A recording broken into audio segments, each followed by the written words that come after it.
5-1 on this trip after a 4-game sweep against the Reds and a split in Anaheim. Now the trip stops in Arizona, where the D-backs are reeling lately but still in playoff position. Max Scherzer gets the call in the place where it all began 9 years ago.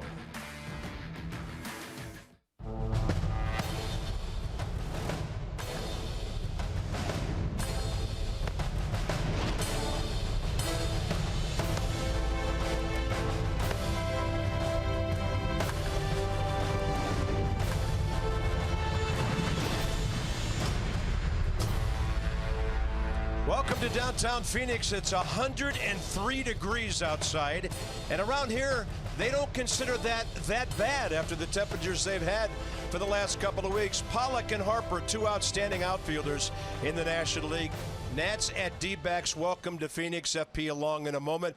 And the Nats are in a stretch where so far they've taken care of business. The sweep at Cincinnati, split of 2 at Anaheim, but now we've got 3 here against a very good Arizona team. They're 15 over 500. On the homestand, the power of Milwaukee and Colorado, and then at Miami, and then of course at Wrigley Field. So 12 of the next 15 will feature some pretty good opponents, and I have to think that those ball clubs are concerned about playing our guys as well. But it's the time of the year when you're taking care of business. Yeah, Diamondbacks 5-12 of their last 17. They won 2 out of 3 against Cincinnati. A ballpark to rake in, and as we know, the Nats love hitters' ballparks. They have been really good here for the last couple of years. Let's talk about RBI, guys, because some of the best in baseball are on display right here. Jake Lamb right behind Arenado, then comes Bryce, then comes Goldie, and then comes Murphy. So 4 of the top 5 guys right here, and of course we see Arenado next week. And Bryce Harper, he's been getting it done, and he's really been something on the road. Quite a show in Anaheim. His 4th 4-hit game of the season. Remember, he only had 2 his whole career before this one, and this close to a cycle the other night in Anaheim, trying to stretch that single into a double. They had to check it. The challenge went the Angels' way, so a single for Bryce instead of a double. But he's in the middle of a 13-game hitting streak right now where he's hitting .471. He's absolutely locked in. 21 on-base streak, game on-base streak right now as well, and he's got 6 home runs in his streak. So this is the best I've seen Bryce Harper play offensively. He's playing hard, he's playing out of his uni, he's coming to play every day, and he's firing us up, he's firing everybody up. And oh, by the way, that Max Scherzer guy's on the mound tonight, and he fires us all up. Yes, he does. And Bryce, by the way, got 2 days off. Didn't play in the shutout on Wednesday, got a day off with the guys yesterday, so he is revved up and ready to go. So's Max Scherzer. He gave us the stare from the dugout in the last half hour, so we're going to have more on him in our second segment. But we will tell you that Max, coming off a win, he's been great against the D-backs. 5-0 career. They don't hit much against the guy they originally brought to the big leagues. More from Phoenix, straight ahead.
Right by the ballpark here on Washington Street downtown. And it's Chase Field, home of the Diamondbacks, opened up in 1998. Max Scherzer came along here a few years after that. Last 10 starts, 7 of 9 decisions. You add up the innings, the ERA, the opponent's batting average, the strikeouts. It's a run of excellence 3 times in a row, FP. At least double-digit strikeouts, and he only pitched 6 innings against the Reds last Saturday. Came out with a 3-0 lead, but he still struck out 10. Yeah, 12th start of the year, last start allowing 2 runs or fewer. I mean, Clayton Kershaw or Max Scherzer, you make the call. Max the best righty in baseball, Clayton the best lefty in baseball, and Max going for his 2nd Cy Young in as many years. And here's your stat of the night, kids, if you got your notepads ready. Write this down. Right-handed hitters are hitting .083, 4 for 48 against Max Scherzer the last 30 days. 4 for 48, .083 against Max. So if you're a right-handed hitter tonight, good luck. I'm still writing. 11 road starts this year. Max has been outstanding. And in his career on the road, he's 68-40 with a 3.26 ERA. It'll be his 150th road start, so look out for the Snakes. Diamondbacks are tough. Goldie's having a great year. Paul Goldschmidt, their cleanup guy. They can run, they can hit for power, but so can Dusty's team, and maybe we've got an MVP.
And brought to you by PNC Bank, for the achiever in you.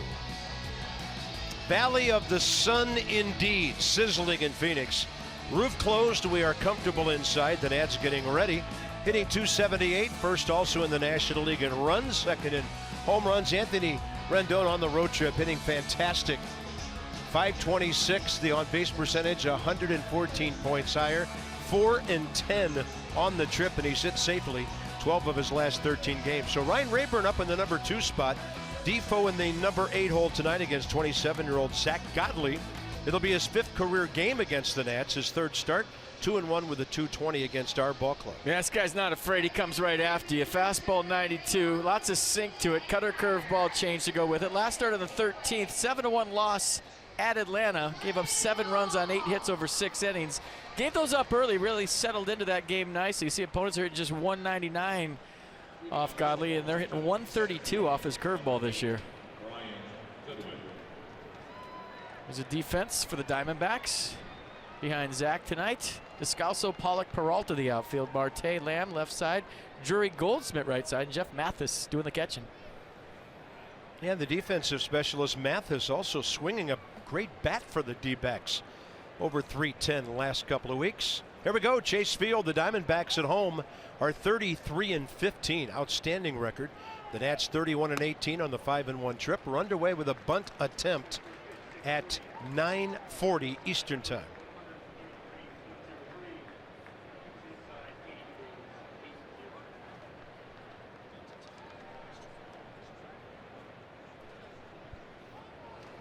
Outside. So it's 80 degrees inside here with the roof closed. and 103 outside. Turn down the air. I got it set on like 78. And I'll take 80. And in here, it's a dry heat. Bruce Dreckman, 23 years in the big leagues.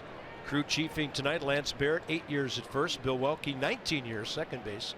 Jim Reynolds, 19 years. So this is a big time veteran crew assigned to this series. Down and in, and a swing, and straight back it goes. 2 balls, 2 strikes. That's the curveball. It's a spike curveball from Zach Godley, and this is his best secondary pitch. Goes straight down. It's firm, as you just saw. Career 13-9, 28 starts. Opened the season at single A ball, working his way back, and a swing and a miss. For Godley's 75th K, 22 walks in 76 innings. Well, that's a curveball. I told you opponents are hitting 132 against. Pretty nasty right there. A firm curveball straight down at 86. Maybe we'll see the spike on it. Yeah, see how he lets go of that. Lots of spin late. Well, the Nats saw some great curveballs 2 nights ago from Alex Meyer in Anaheim, and here's Rayburn stepping in, and he made an offer. No swing, says Lance Barrett. Rayburn 16 for 59, hitting .271 in 23 ball games. A shift against a right-handed batter. I don't know why it is so unusual, but when it's out there, it just looks so strange. We're real used to the left-handed version of this. Yeah, that does look strange. Here where Paul Goldschmidt is on the right side. Yeah, he's 40 feet off the bag.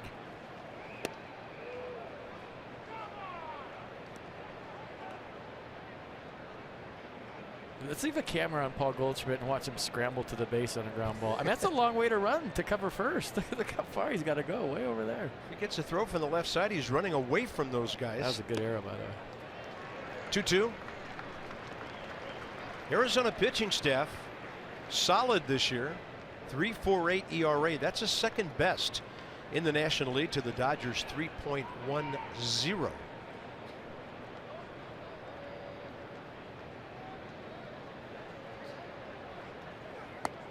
Right in there. Rayburn couldn't react. 2 up and 2 struck out. Inside the Numbers brought to you by Jeep. So let's talk about starting pitchers. The Nats right behind the D-backs in that department. And so here's a tale of the tape for the 2 rotations. The Nats overall staff ERA 4.09, way higher than Arizona's, but not the starters doing. And here's Bryce Harper with a 13-game hitting streak.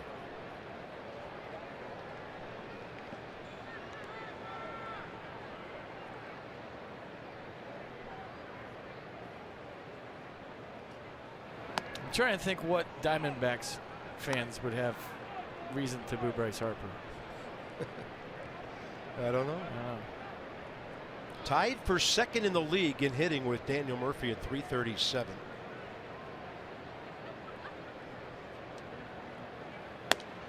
And the fastball outside.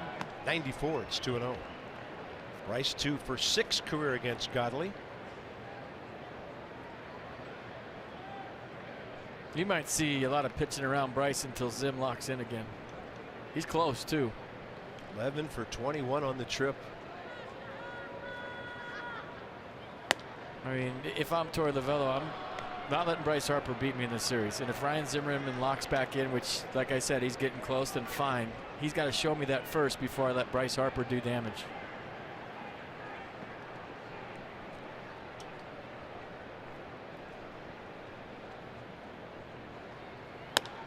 Not even close. Just fastballs away. That's smart. I mean, he's got his pitchers thinking right this year. I mean, from day one of spring training, Torey Lovullo said, give me 21 outs. That's all I want you to think about when you go out there on your day. I need 21 outs out of you. However you do it, I don't care.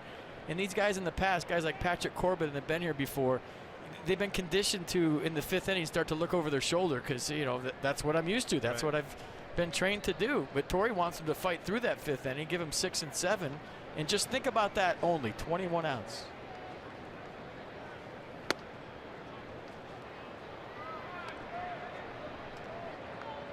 Ryan 0 for 3 career against Godley.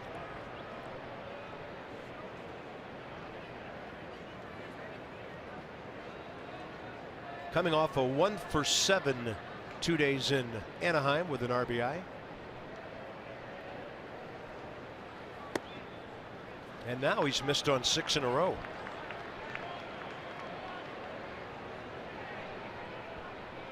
Godley originally drafted by the Mets, 50th round in '09. There's Daniel Murphy waiting.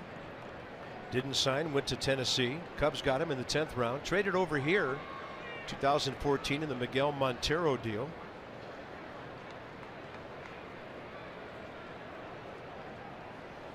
And Zimmerman, swinging on 2-0, popped up short center field. Pollock will call off Drury. And the Nats go in the top of the first with Harper stranded after walking.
The old ball club, the Diamondbacks, 5-0 in 6 starts. More on him in a moment. First of all, their good lineup. Right now, Jake Lamb, he along with Goldschmidt, they're the guys. 9 RBIs his last 3 games, second in the league. As we mentioned, to Nolan Arenado with 76. He has 45 extra base hits, and he's been, along with Arenado, the top hitting second baseman in the league, and Rendon, of course, in that company now as well. So here's Scherzer, start number 20, going for number 12. Well, there you see the arsenal for Max. Opponents hitting .229 against the fastball this year, .084 against the slider, .117 against the changeup, .185 against the curveball. David Peralta takes the first one off speed. Couple of complete games. ERA number 1, opponent's batting average number 1.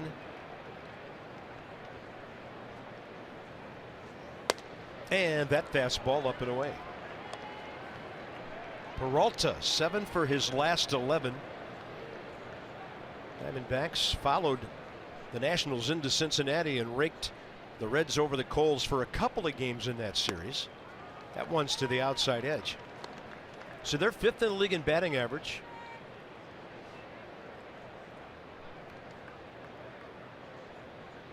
So there's that 7 for 11, part of a 9-game hitting streak. And he goes to right, and the home team's on top. That's halfway up the bleachers.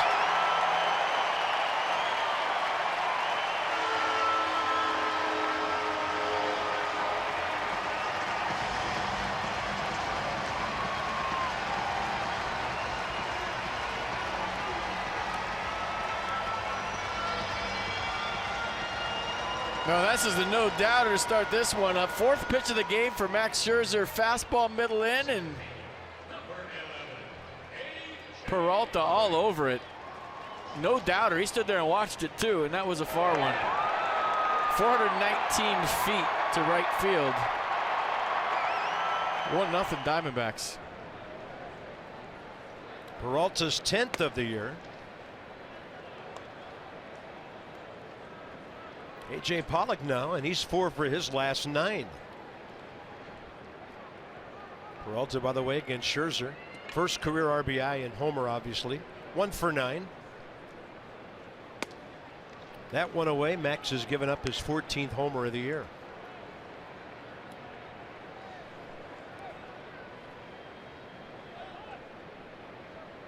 That was 122 for the D-backs. They're 7th in the league in home runs. And that ball has a chance to go out and left.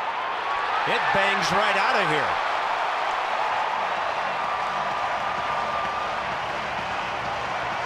He was 0 for 9 against Scherzer before that swing. 2-0.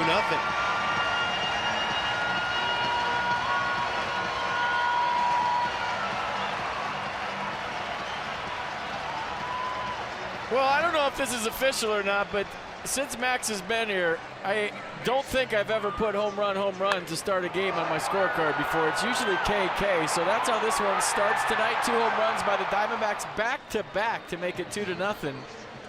A loud start for the Snakes here in Arizona. Yeah, even great pitchers fall behind, and that can happen. Here's Jake Lamb. He's hit 22, and the fastball in there.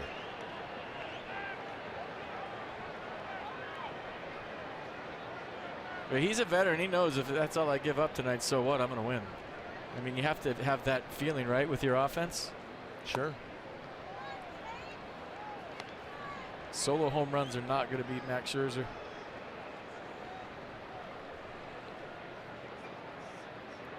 Lamb 4 for 9 career against Max with a couple of home runs. Shift on. Defoe on the right side of second base. And there goes one to right.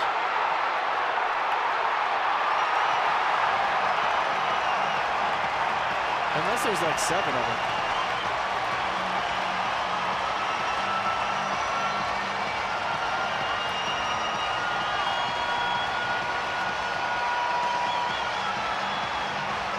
So Jake Lamb with 2 home runs yesterday. His first at-bat against the Reds. He hit a 3-run homer in the first inning, then hit another home run in the 9th inning. He starts this one up with another home run. So 2 days, 3 home runs for Jake Lamb, and I can't believe what I'm seeing. Home run, home run, home run to start this game up against the best pitcher in the National League. Goldschmidt is next.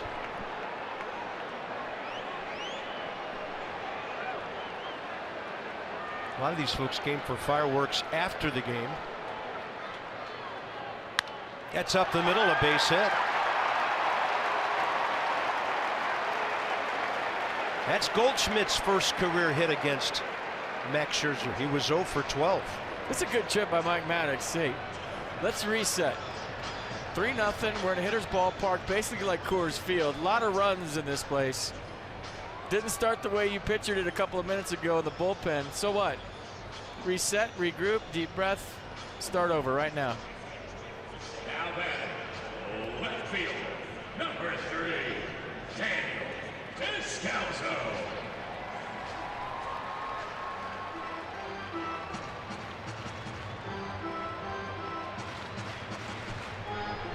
That's defense tonight behind Max. Rayburn, Goodwin, Harper, the outfield. Defoe, Rendon, left side. Murphy, Zimmerman, right side. Matt Wieters behind the plate.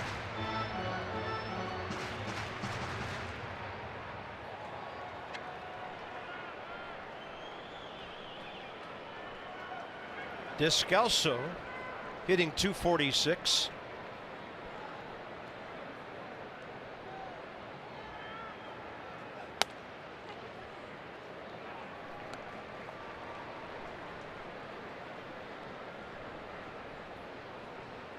Got to pay attention to Goldschmidt at first. He can steal. He's done it 15 times. Their power guy's 8th in the league in stolen bases. Short lead.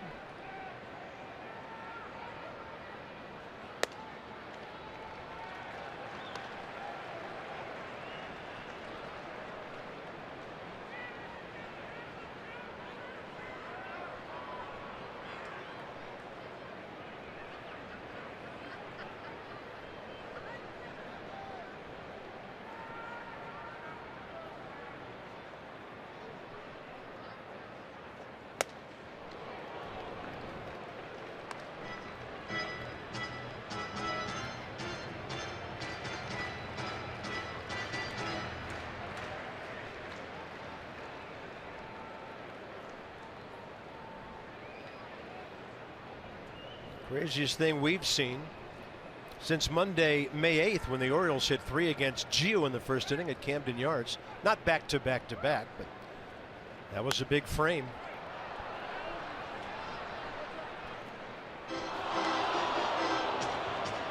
I mean, maybe I should say change seats early. Usually with Max, you're thinking no hitter after 1 inning, but hey, change seats. Ground ball right here. Long way to go. Might be one of those grinded out nights through 5 innings. You get yourself a win. You never know.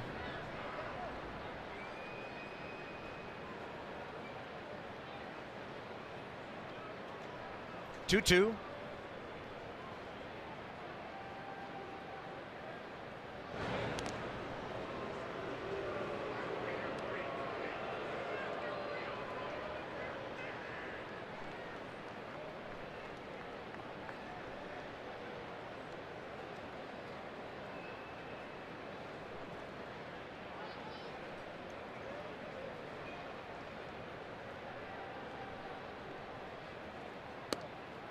And that's low and away. More important than 3-0 game is, dialing it in and keeping that pitch count down. Fighting for your life in the first inning, almost like the first round of a fight, right? Yeah, the opponent has landed some haymakers here. 3-2. Goldschmidt is holding, and Descalso strikes out. Max, number 184 on the year, first out of the game. Took 18 pitches to get that done. Come out first round, you're trying to feel out your opponent, see what his game plan is for the night. He comes out swinging for some haymakers, and then you got to fight for your life to get to the second round. That's what Max Scherzer's doing right now. So a big first out here in the first for Max. Brandon Drury is next.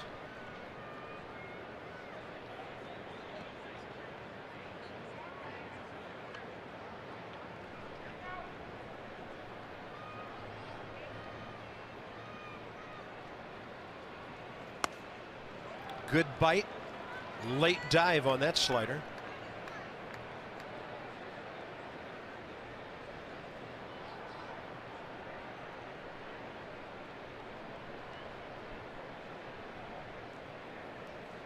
Now the next best thing would be a ground ball right at somebody. Nets have turned 87 on the year. Drury has hit into 8. Murphy shading up the middle.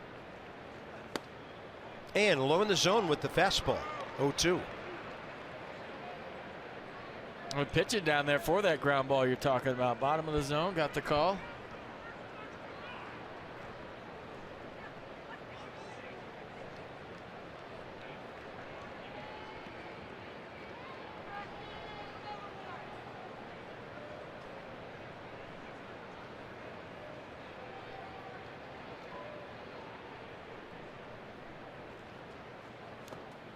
And a good scramble. Great block by Matt Wieters.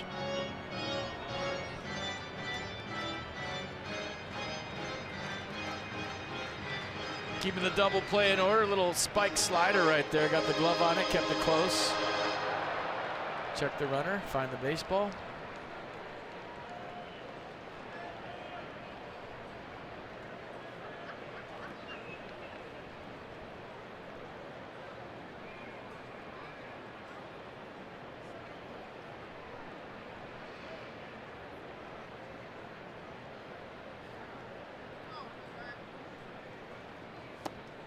Low again, 2-2. 23rd pitch coming.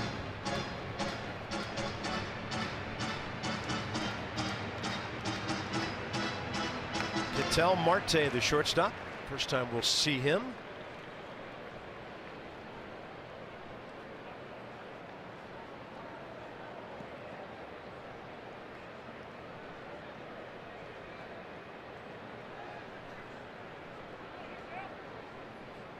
Two with 1 out.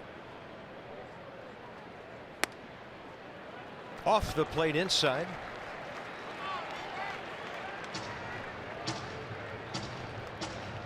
And Max 5-0 with a 2.41 and 6 career starts against the Diamondbacks throughout his career. So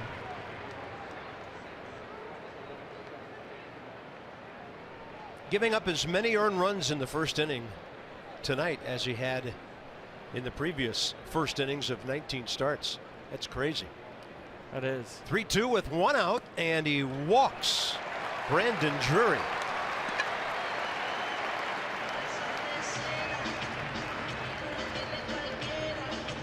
And take a long walk around the mound here. This isn't stalking, this is resetting. Trying to find it. Searching.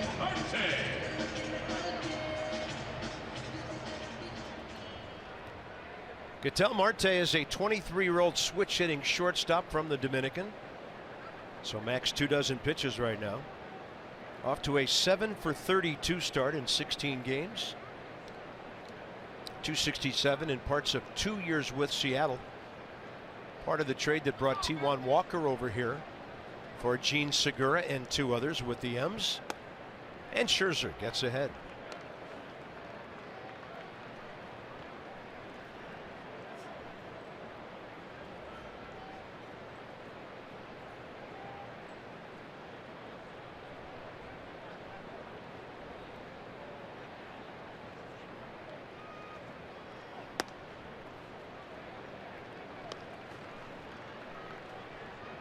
Still 1 pitch away from being out of this inning.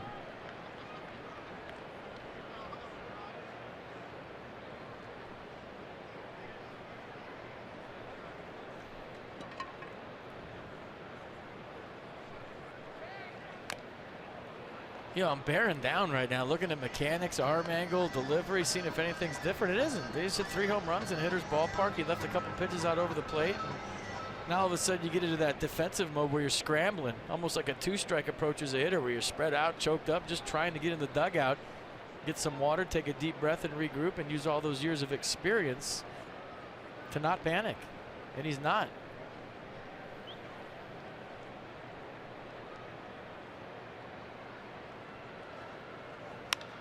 That ball's hit hard to right, and Harper is right there.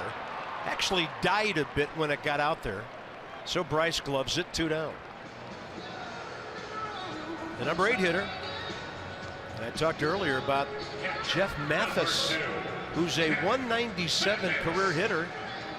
He's still hitting 193, but he is at 314 over his last 12 games.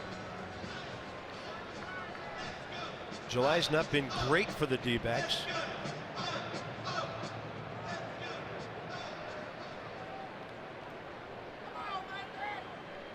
So they've won only 5 of their last 17 games.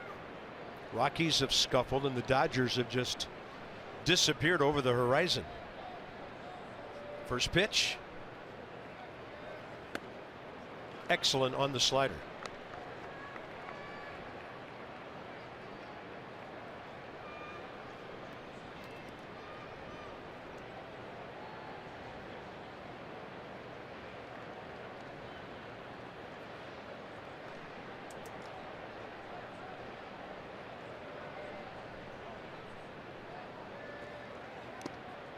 Quite a pick on the backhand side by Matt Wieters to keep those runners at first and second. 30 pitches now.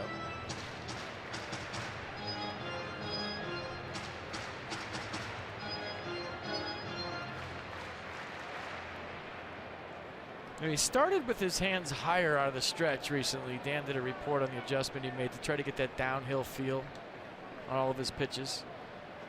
And I'm watching here right now. He's doing the same thing tonight, but just trying to get on top and slow down. Right now he's working real fast and trying to slow the game down and his delivery.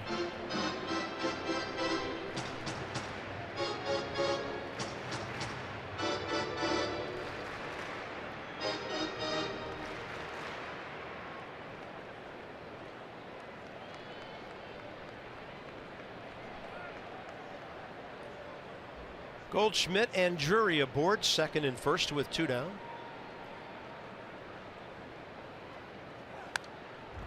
And the bat goes one way, the ball goes straight back.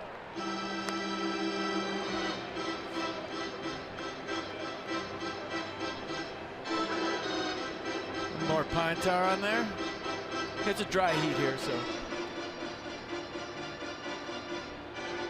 I'm not sweating it. no, I'm not pitting out either.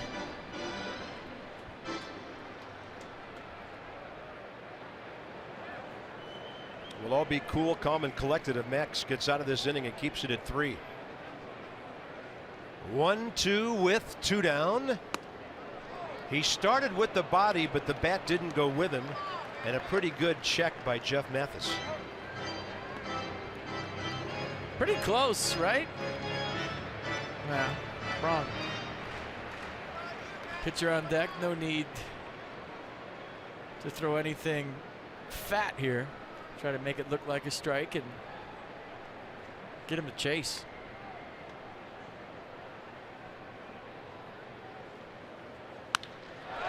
And to left. The ball gets behind Rayburn. A run scores. Bryant able to keep it close, and it's 4-0 with a 2-out hit by Mathis. Rayburn had a chance to get there.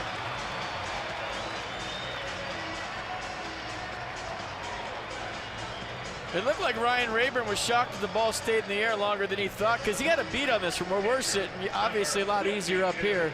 But you see the slider. Mathis does a nice job to go down and dig it out, get the barrel to baseball. And that little hesitation by Rayburn, like he thought he was going to play it on a hop, and then he said, uh-oh, that's coming out to me, I can catch it.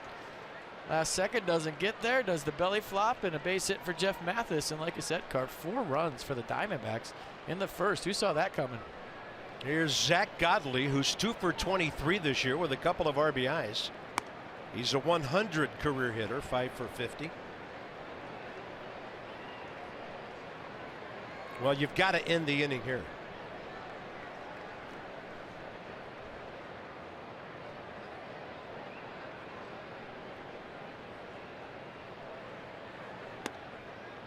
Anthony 0-2.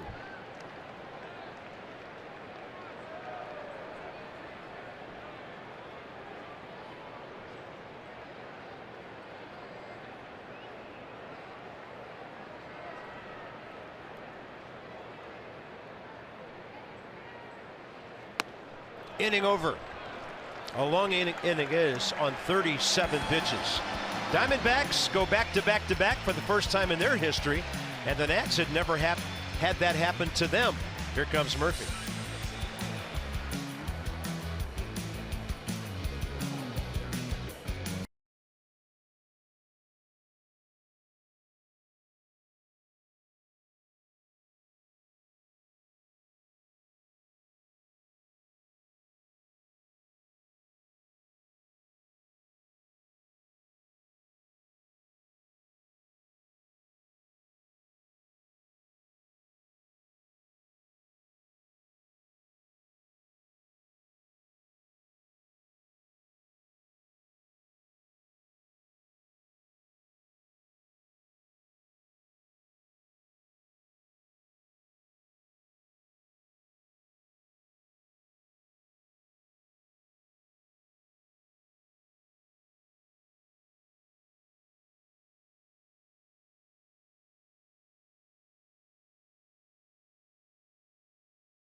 The first inning. Long way to go in this one. On Monday, July 31st, join us at Nats Park for second annual Crab Feast on the Field presented by Budweiser. You know, this is a real hard one to segue into because there's baseball, crabs, but it's going to work at the ballpark. I'm a little crabby right now. There you go. Enjoy delicious Maryland blue crabs. That's why you're the best. Sides and all you care to drink, Budweiser and Bud Light. That's all you really need to know. There's going to be lots of crabs, lots of Bud Light. Visit nationals.com/Crab Feast on the field. Nats will be in Miami for you all to watch that game. Miami, Chicago next road trip. So here we go, top of the second. It's a deadly combo, by the way. Dusty and Wieters, I agree. Oh, Miami and Chicago. Okay. Here's Daniel Murphy. Raking like crazy, and I don't know, a little speed bump here. 0 for 11, starting with the Sunday, actually the Monday game in Cincinnati. Daniel's still up there at 337. Still third in the league with 116 hits behind Blackmon and Atlanta's Inciarte. Braves at LA again tonight after they beat the Dodgers. And ball one to Murph, top of the second underway.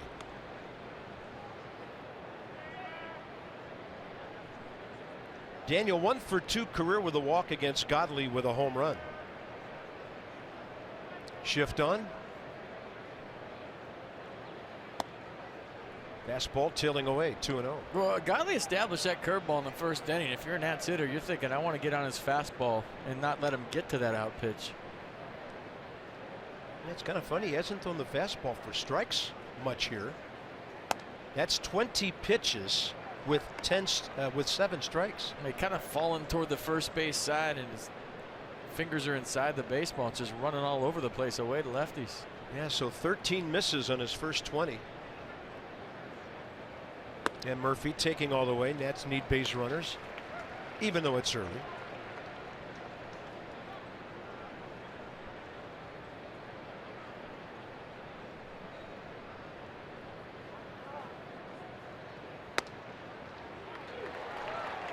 Bruce Dreckman took a good look before raising the right arm. Count goes full.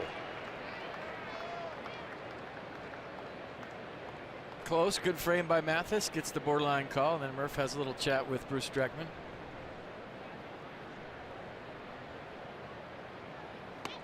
And a swing and a miss. 85, pulling the string a bit. Third K out of 5 batters. Only one hitter making contact. Zimmerman's fly ball to center. Yeah, 3-2 changeup right here, fades it back, wiffle ball style. Did you see the movement on that? Kind of fooled Murph, and that was maybe his best pitch of the night so far. Early, but a tough guy to strike out. Anthony Rendon has hit safely in 12 of his last 13 games. Only got 2 official at bats. Wednesday night at the Big A, walked in between a strikeout and a fly ball.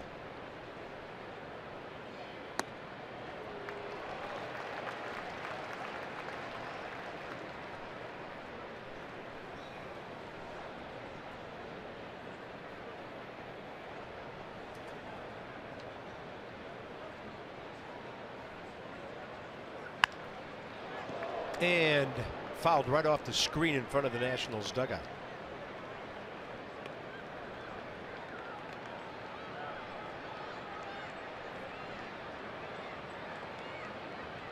Nats faced Godley last season on August 3rd. They scored 4 runs in 6 innings against him. Maybe it's taken him a minute to see what he's got tonight to figure it out.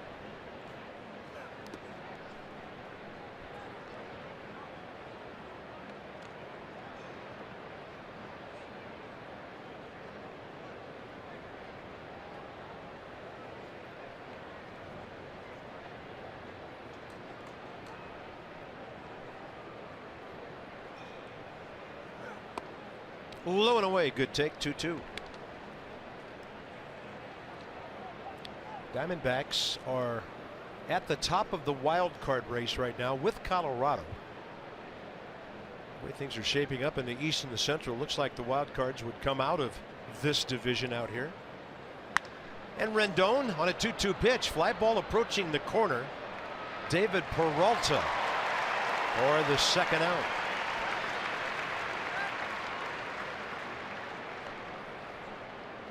Matt Wieters will try to get the first Nationals knock. Wieters and Defoe in front of Max Scherzer in the batting order tonight. When's the last time the Nats have gone 10+ innings with just 1 hit? That's a great question.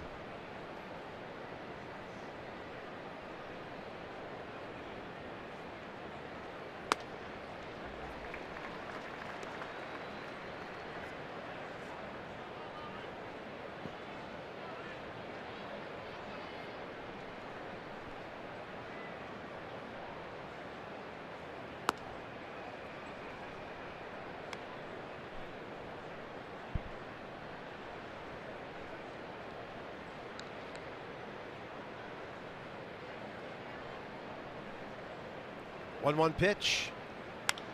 Wieters way out ahead, and that ball fouled. Nice play. Nice on the backhand side. Why bring a glove? I think he went down like 3 steps to make that play too. It wasn't like he was just standing on the rail. He saw it. He was in position. He has sweet glasses on. And he made the play. Watch. Nice play. Sweet glove too.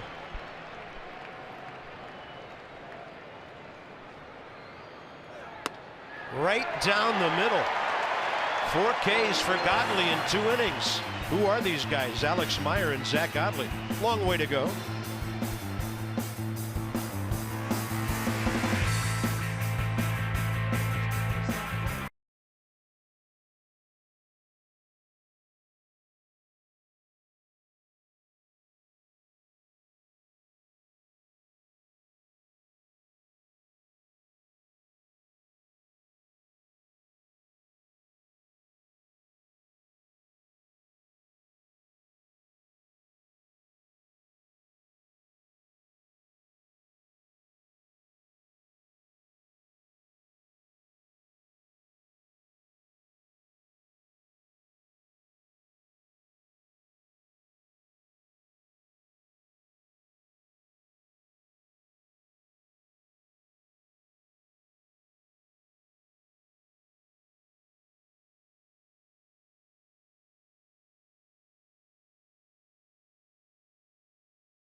Trying to do the best they can, and when you look at Max Scherzer's location early in his fastball zip, that was supposed to be away. It was middle in. 93. Sometimes his 93's got a little pop at the end. That one was supposed to be away. Ran in, little flat fastball right there. Watch his slider at 88. More like the cutter slider thing than the slider with the depth. Just kind of moved in a little bit right onto the barrel of Jake Lamb, a hot hitter, who hit 2 home runs in Cincinnati yesterday. 5th time in the history of the major leagues the team has led off a game with 3 consecutive home runs. So here are the same guys. David Peralta, swing and a miss. Bottom of the 2nd underway.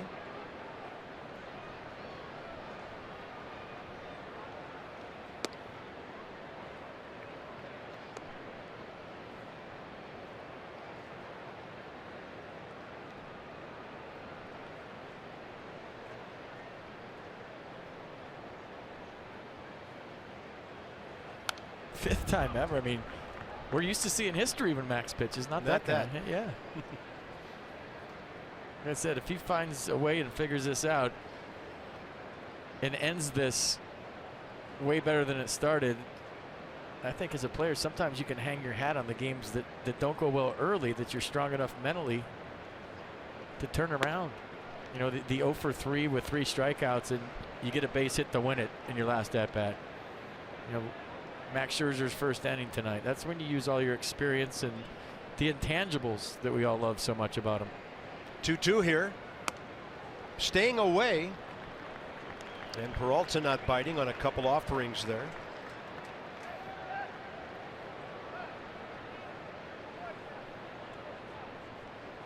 A 3-2 count.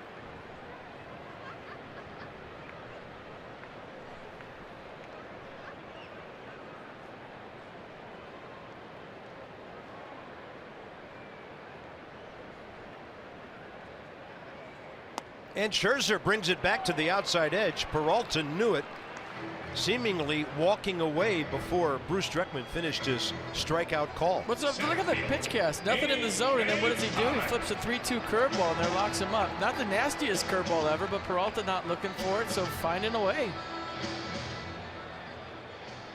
To me, it looks like his arm angle is a little bit lower than normal, and you know, pitchers talk. He pitched here though, but pitchers talk about spring training in Arizona in the dry air and how their off speed isn't off speed. I don't know if that has anything to do with it, especially since Max has pitched in this ballpark so many times as a Diamondback. I think back then, Carp, early in his career, he was just, here it is, hit it. Here's my 99. Yeah.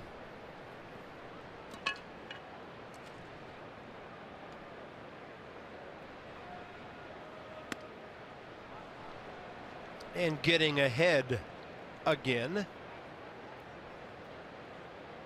A.J. Pollock now 5 for his last 10.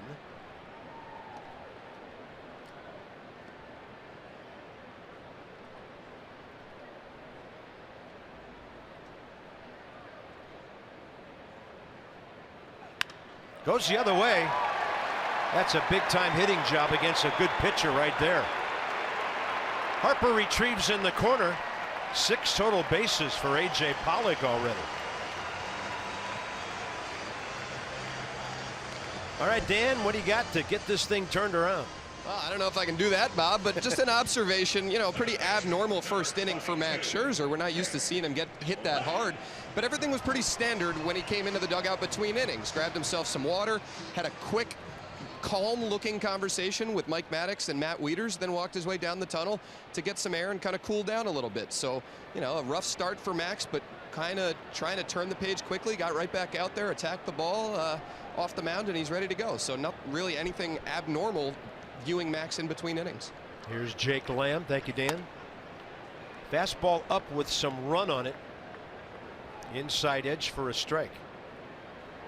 So Jake Lamb now has 10 RBIs in his last 4 ball games. 5 for 10 career against Scherzer.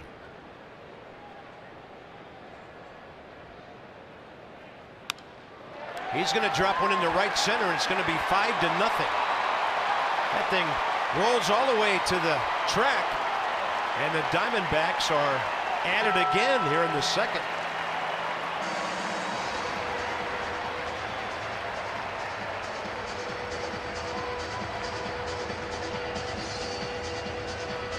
First baseman, Goldschmidt. Goldschmidt is next.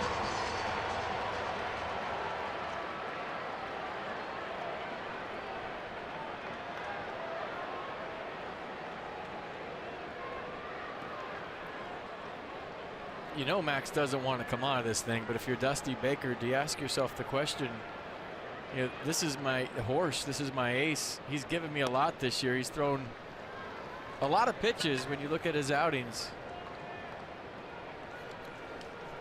Do you let him fight his way back into this, or you just call it a TKO? 118, 121, 122 starts ago. And they all start to add up. So all these games are, we're getting real excited about how deep Max is going. I mean, we've been talking about it. The Nats staff throws a lot of pitches. How are they going to fare in August and September with the heavy workload they had early in the season, maybe because of the bullpen? It's a legitimate question. August, a week and a half away. 1 ball, 1 strike, and we watch something like tonight, and you're searching for answers, and it makes sense. Now let's see what Max can do. He throws it by Goldschmidt for strike 2. By the way, a footnote on that back-to-back-to-back thing. Last team to do it, the Orioles. May 10th of 12 against Texas. Ryan Flaherty, J.J. Hardy, Nick Markakis. And oddly, 5 years before that, Hardy hit one in the middle of Ricky Weeks and Ryan Braun for the Brewers against the Reds. 1 ball, 2 strikes with 1 out. Murphy doing some jockeying to try to keep that runner close, and some run on the fastball back to the outside edge, and Goldschmidt walks away. 2 down. Hey, good call, Carp. Watch the sink coming back. Good frame by Wieters. Borderline pitch goes Max's way, so big second out. So he's starting to pick out some spots here, splitting corners with that repertoire of his. And here's Descalso, the first man he retired last inning when he struck him out. I mean, we can sit here and talk about mechanics and velocity, but he just doesn't have that zing, that electricity on the pitch that you're used to seeing, and that could be because of the workload. That was pretty sharp. No swing, says Jim Reynolds.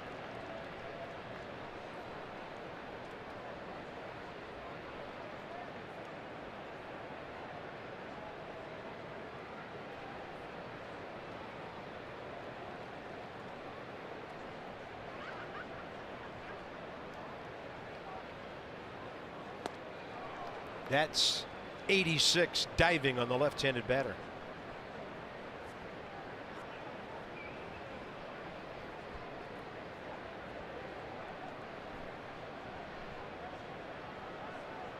Might have found his changeup right there. That might have been his best pitch of the night.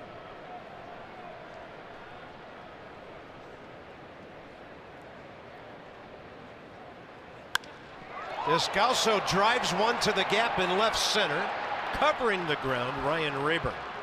So the D-backs swing the bats well again in the second, pick up a run. Defoe, Scherzer, Goodwin coming up.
Defoe is trying to hit fewer fly balls, more line drives and balls on the ground, and to try and accomplish that, he's choked up on the bat. And he joked to me that he's not going the Anthony Rizzo route, he's not going the Joey Votto route where he's choking up big time, but he has moved his hands up on the bat about an inch all the time, not just when he has 2 strikes. Feels like it gives him much better control of the barrel, helping him avoid those fly balls. He wants to put the ball on the ground and in the gaps where he can use his speed.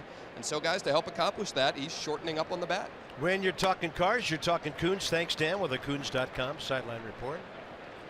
Wilmer, 16 for 41 his last 11 starts.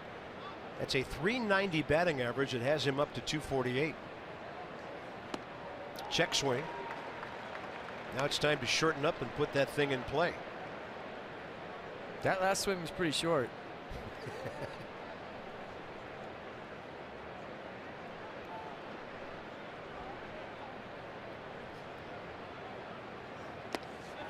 So was that one. He's just throwing that curveball as hard as he can. He's falling toward the first base dugout, coming at you with all kinds of speed in his delivery. It's a very violent kind of herky-jerky delivery. And then just throwing that curveball as hard as he can. 1-2. The delivery's slow, but right when he gets the end, he jumps at you, throws everything at you. I mean, from up here, it looks like it's hard to pick up. We're pretty close here, by the way. It's a great booth.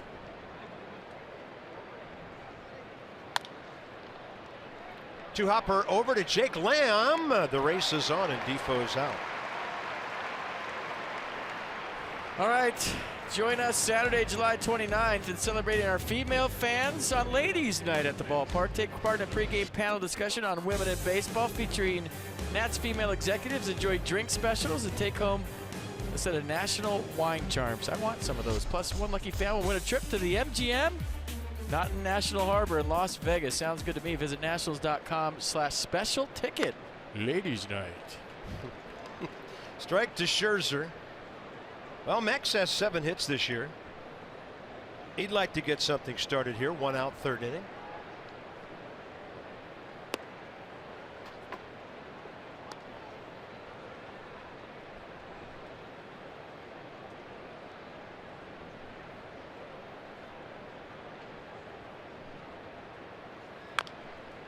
That one right out in front of the plate, off to the right a bit. Jeff Mathis, the veteran, pouncing on it. 2 down. A couple of ground ball outs now. When you have insight, you know how to handle your finances with confidence. Brought to you by PNC Bank, for the achiever in you. So things are going a little better for Eric Fetty than they did his first start since switching for the bullpen maybe a week and a half ago. Just 2 runs, earned runs, 7 hits, 5 innings at Louisville for the Syracuse Chiefs. Still a big-time prospect in this organization. And Dusty now, top of the order for Brian Goodwin.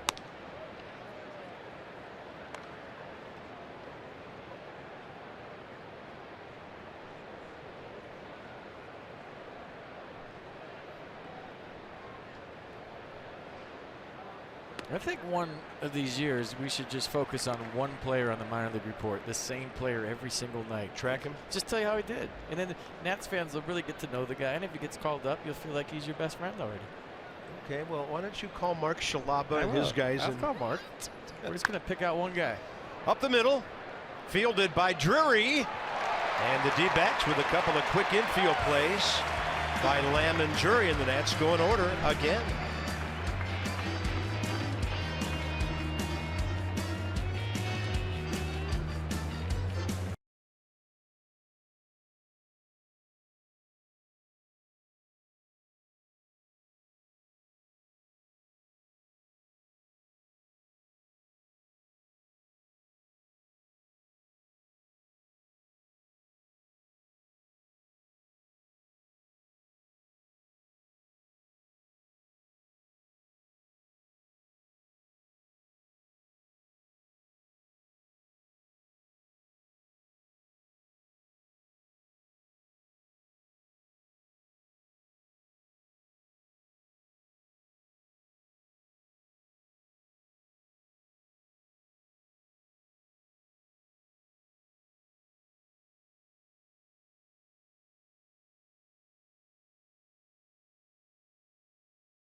Well, evening, sun setting in the Valley of the Sun. 5-0 D-backs. Got to do something about that scoreboard. April 29th of 08, a young Max Scherzer made his big league debut in relief. 4 1/3 perfect innings against the Houston Astros. And while you watch him strike guys out, he set a record for the number of consecutive batters retired, 13, for a pitcher making his big league debut as a reliever. And the 7 strikeouts, short of the major league record for most in a debut relief appearance. He would later pitch for the Phoenix Desert Dogs in the Arizona Fall League. And the career of Max Scherzer was launched, even though he went 0-4 that year. But the ERA was good in 16 games, 7 starts, 3.05. And now 136 wins later, here he is. Bottom of the 3rd, Brandon Drury, the hitter. Scherzer's first 2 innings, 55 pitches, 35 strikes.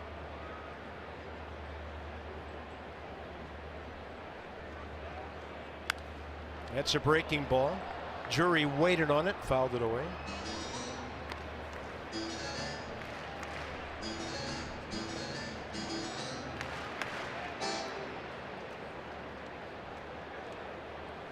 Six, 7, 8 for the Diamondbacks here.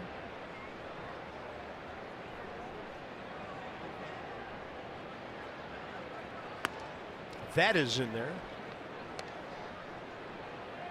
Drury battled long and hard against Max first time, drew a 1-out walk.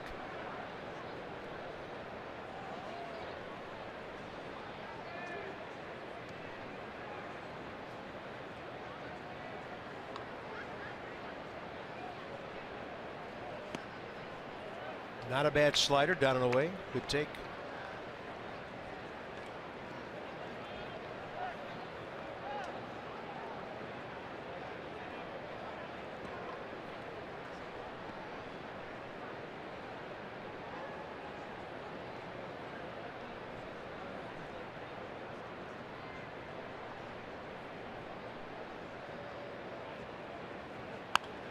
to the right side. That ball's got a lot of spin on it. Zimmerman, well played. If that ball gets through and goes to Murphy, Drury probably beats it out. Well played on the 3-1 by the Nats first baseman.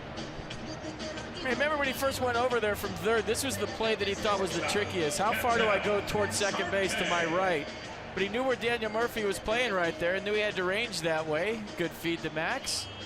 So a tricky first out here in the third. Max hustling over there. You know he's going to be there. He never forgets to cover first. Yeah, Max had to come back for that ball a bit. Kept his feet on the move, though, and here's Marte with one out.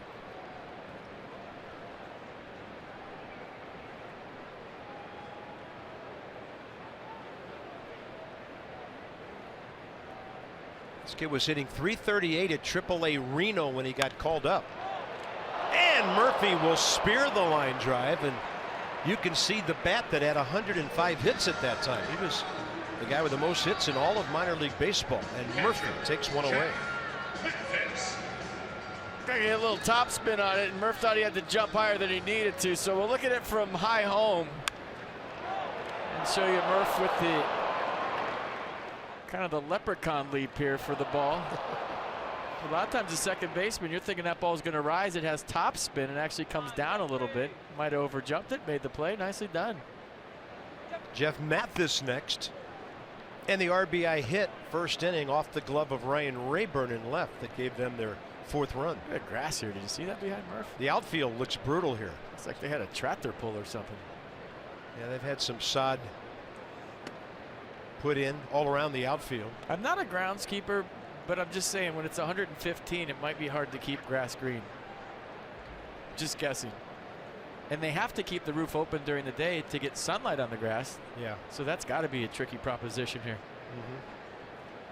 And they have to pick out a certain time of the day before the game to close the roof to give the building time to cool off. Yeah. So the fans don't come in here and die.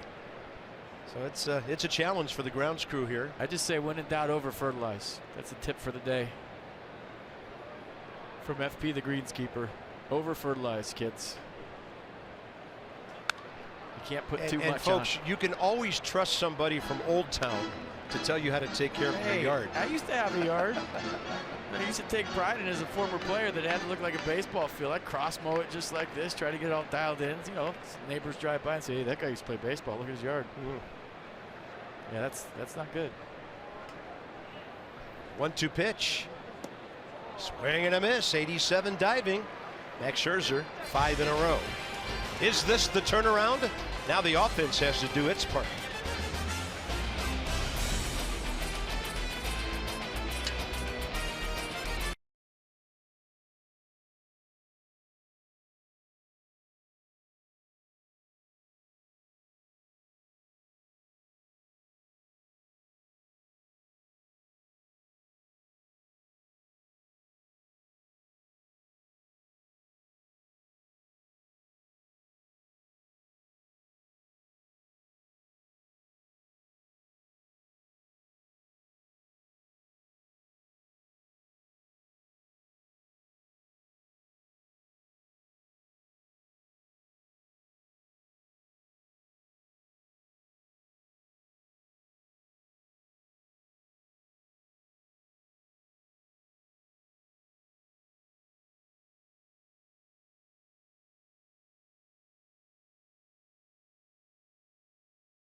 Dominion National providing innovative high-value dental. What is that? Is that a chicken leg hat? High-value dental and vision benefits to area employers and individuals. Smile, it's Friday. It's not almost Friday, it's Friday. A little Coors Light action in the stands. Yay! Yay! He's happy. We're not. Mazda with the do-up, top 4. Rayburn, Harper, Zimmerman. What they've done against this division out here. Driving matters at Mazda, and a couple of runs would be a big matter for the Nats right now. 43 pitches, 23 strikes. Zach Godley, 1 walk through 3. Oh, you got the wiffle ball curveball going. He's just rearing back and spinning it. As he throw to Bryce Harper, up by 5 here.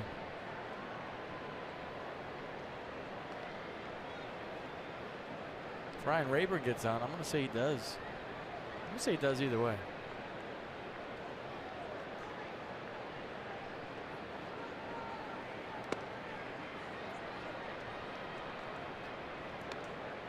So again, that shift on to Rayburn. Struck out looking first time. Statcast powered by AWS.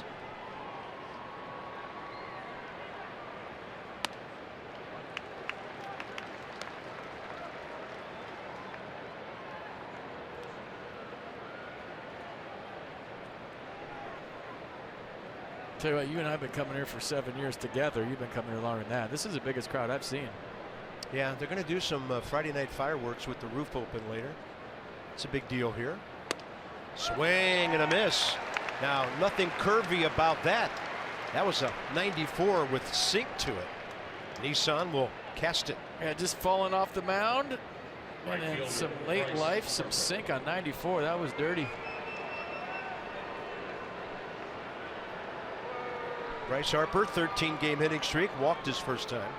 So Bryce, 62 walks on the year now.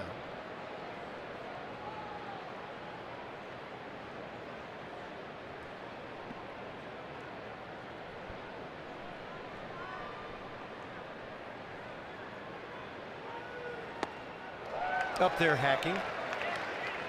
Got the changeup.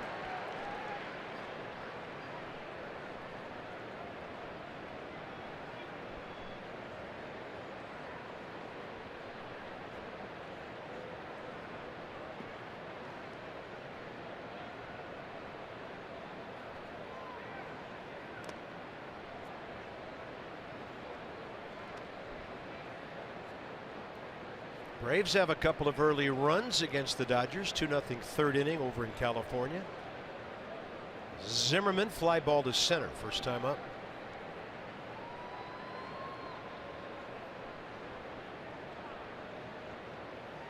Harper drills one to left center. That's going to go all the way out to the 413 mark. Bryce always thinking 3, but as he sees Pollock up with it, he'll pull up with the double. Bryce Harper has his 48th extra base hit of the year and a 14-game hitting streak now. 25 for his last 52. First baseman. Well, there goes a no-hitter. Bryce Harper style in the desert. Beautiful swing, right? Look at that. Let the ball get deep. Drives it the other way. Fast outfield here. Boy, the ball gets in the gaps once it hits the turf. All the way to the 413 side. Bryce had a little stumble coming around first base, but he righted himself. So a one-out double for Bryce Harper. Nice swing. Bryce is tied now for the second longest streak in the National League this year, 14 games. Justin Turner did it once. Yadier Molina did it twice, 16 games for the Dodgers and Cardinals respectively. And a career high as Bryce continues adding on to that. So one out here. Ryan Zimmerman looking to drive the ball. This is a ballpark that features deep gaps. Do you think Ryan's hands are a little bit lower right now? Right there? There they are. Right there, right? Yeah. They're usually up around his ear. Does that mean he's looking for launch angle? I don't know. It's a little adjustment, but you know, when you watch guys every day, I mean, his hands earlier in the season were up around his ear. I know. A couple years ago, we'd be going, hey, get those hands up. Hit down on the ball. Now everybody's saying, no, no. Get it in the air. Well, it's not going to stop. When you're not locked in as a hitter, you tinker, and that's all that is. It's just a little bit lower. See right there where they're set, and then right there where they're set a little bit lower too.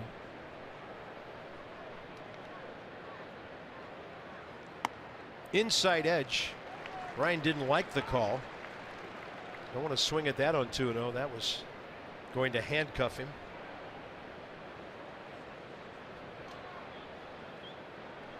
Pretty good pitch. Split the inside edge. Outfield plays Ryan pretty straight away. With one strike, Pollock moved a bit toward right center. Now he dances back to the straightaway mark. And Ryan just trying to bounce one over the first base bag for an RBI. Yeah, he got fooled right there. That's a defensive swing and a 2-1 count. He was sitting fastball and didn't recognize the curve until it was too late. Pretty good when you can disguise a curveball. Watch, he's geared up for heater. He's like 5-0. I'm getting a heater here, and then kind of an emergency hack at a 2-1 count. Didn't see it. 2-2, Murphy on deck. The Nats' first chance to get on the board here. But that's how you think as a hitter. 2-1 count, 5-0. He's challenging me. And that time he did. 95 for the strikeout. Godley tough on right-handers tonight. 6 Ks, 2 in the inning. Why the meeting at the mound right now? Brandon Drury, Marte, and Mathis all sprinted to the mound after strike 3. Something about something Bryce is doing at second base? I don't know. And that also could have been, you know, I don't know what the Nats do. I don't talk to these guys about it, but sometimes a base runner will cross up a hitter on relay and stuff. And maybe that's why you saw the defensive 2-1 swing. Murphy struck out swinging first time.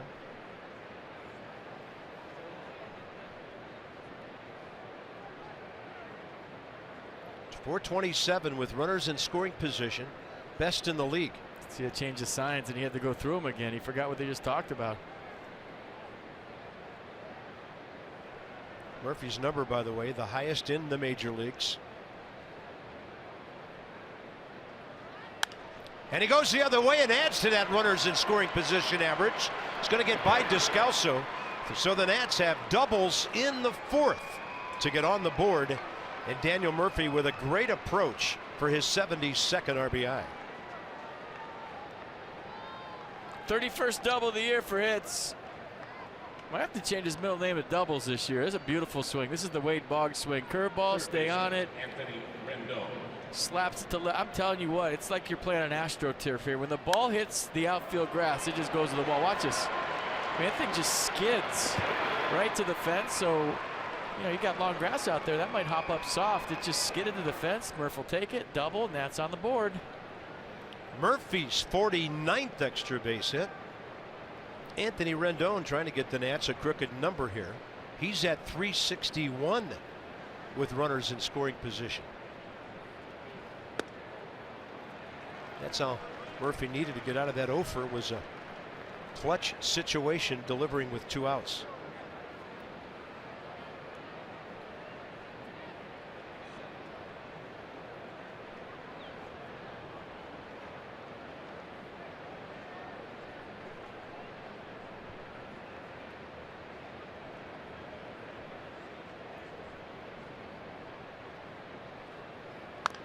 He really got Rendon bunched toward the gap in left center. Daniel Descalso shading toward the gap, and Pollock a few steps off center. And now the battle begins with 2 outs on 0-2. Rendon fly ball to the right field corner, caught by Peralta. First time.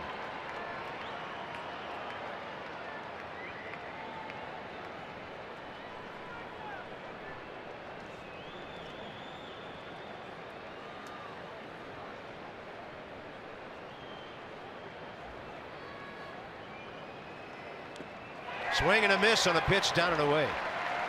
Nats are gone in the 4th. They're on the board. 4-run game now. Murphy, RBI number 72.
Brought to you by the all-wheel drive RAV4 Toyota. What drives you? Visit buyatoyota.com for great deals. Warm night at Chase Field. 103 outside at game time. Daniel Murphy delivers. Keeps piling up amazing numbers. Time for the unlimited baseball break. Brought to you by T-Mobile. Diamondbacks. Combined RBIs by teammates, and they lead with 150. Lamb and Goldschmidt. The Rockies, Arenado and Charlie Blackmon, Harper and Murphy getting it done for the Nats with 145 between them. Scherzer to Godley, strike one, 67th pitch, and his 44th strike. Had an 11-pitch third inning. Front door on the breaker, 0-2.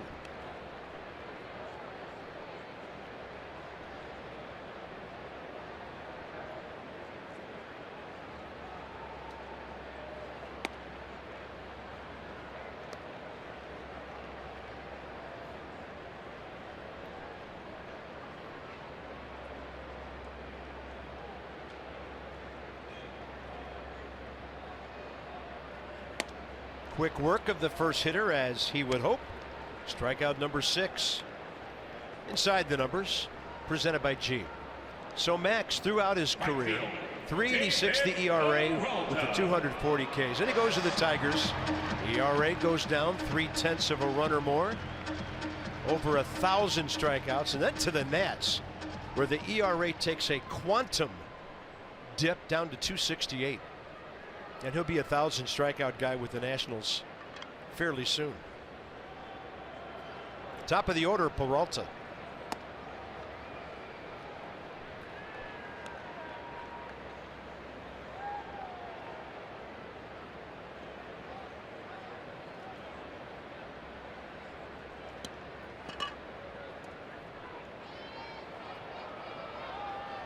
Not comfortable at the start of that windup, so he can reset.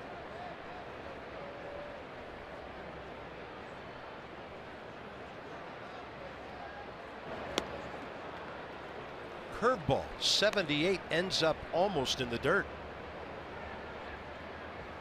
So good slider for the strikeout and good curveball right there.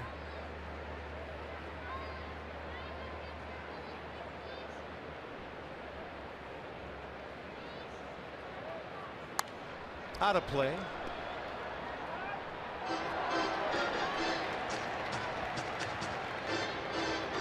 David Peralta played in only 48 games last year. A.J. Pollock only played 12. And the Diamondbacks really didn't panic during the offseason. They just knew they had some good players, had to get them back healthy. They did this year, and look at the results. Peralta 2 for 3. That ball got hung up on the fence out there a bit. So the Nats came up firing, but he stopped at second.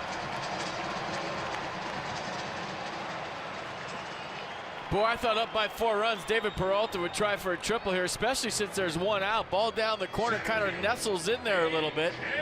Took Bryce Harper a second to get all the way in there and get it out. He makes a nice throw to Daniel Murphy, but right here I'm thinking he's going to go for 3, and the crowd wanted him to. You heard the crowd, and then he put on the brakes. Not because of anything Tony Perez-Chica, his third base coach, did. He just didn't want to go for 3. Yeah, that could be big. Instead of standing at third base, 1 out. And here's a guy who's been a big time problem for Max tonight, A.J. Pollock. Fractured his right elbow, sliding into home plate against the Royals in spring training. As I mentioned, played in only 12 games. Then got hurt again at the end of the season. Murphy to Zimmerman for the second out. Peralta to third.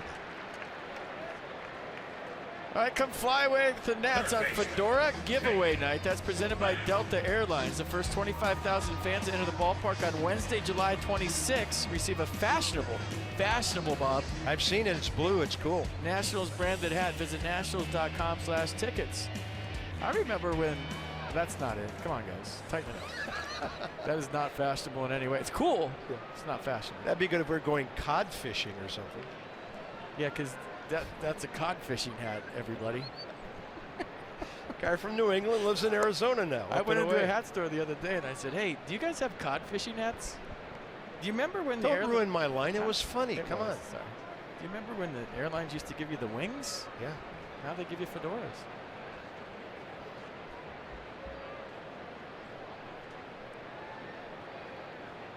And seats that are real close. 1-0 with 2 outs. Upstairs 2-0. So Jake Lamb, big time damage tonight, driving in 2 of their 5 with a homer, his 23rd, and a double, his 47th extra base hit. This man sitting on 78 runs batted in now. 2-0.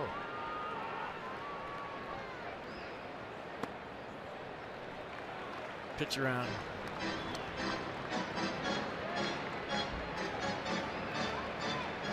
To get the Paul Goldschmidt. Yeah, it doesn't sound right, does it? No. They struck Goldschmidt out last time. That's the only thing I could think.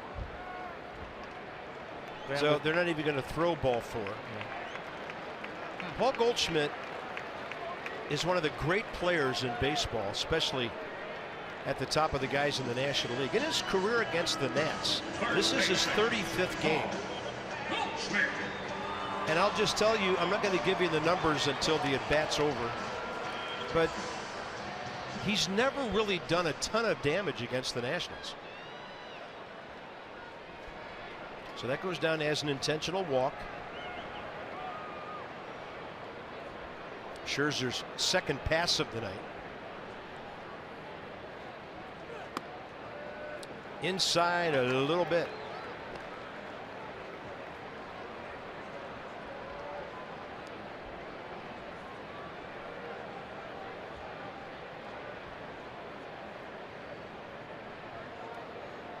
Descalso's 0 for 2. You don't have to pitch to Goldschmidt. You got to open base. Out of play to the upper deck. 1-1.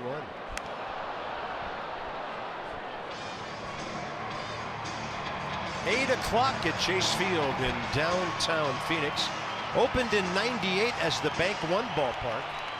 So it's in its 20th year, and this is a ballpark that's generating a lot of controversy in the area right now. Rob Manfred visited here recently.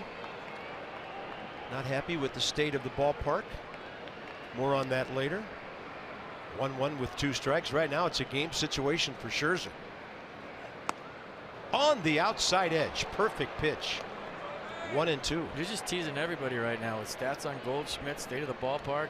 Stay tuned, everybody. It's a good pitch. The suspense is killing me. It's killing me. You're killing yourself. Nissan on the pitch cast.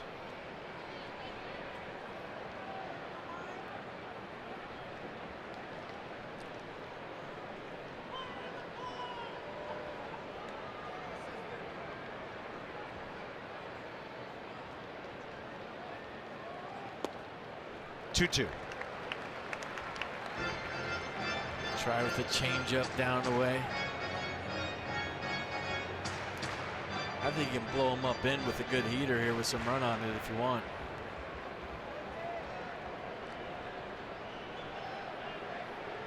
Goldschmidt, a guy that likes to lean out over the plate, drive the ball up the middle the other way. Tremendous pop to right field.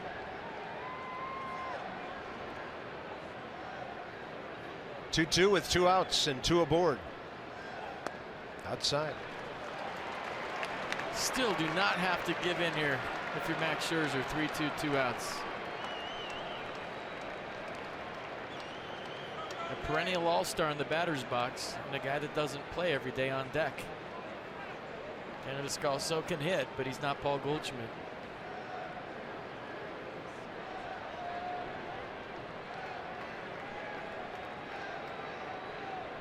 Runner goes off first. Out of play. 97 for Max. That's the highest velocity I've seen tonight.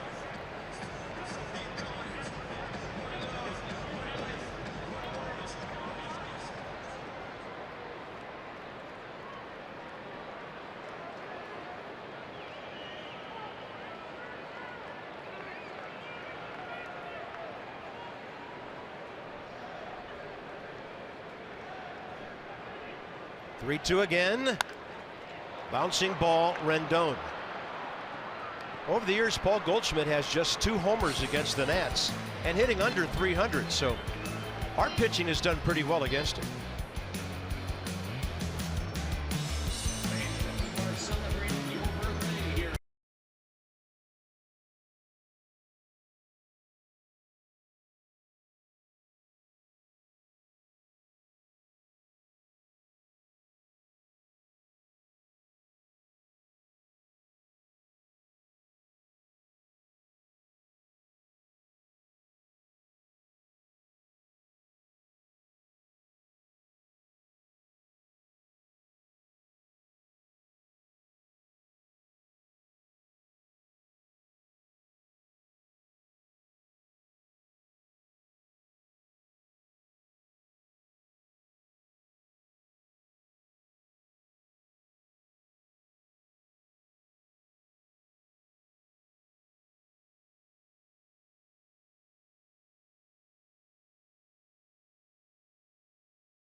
As we move to the top of the 5th inning, MLB.TV every night, every device. Watch every out-of-market regular season game live. Plus, get a free subscription to At-Bat Premium, the #1 app for live baseball. Blackout and other restrictions apply. Visit MLB.TV for details.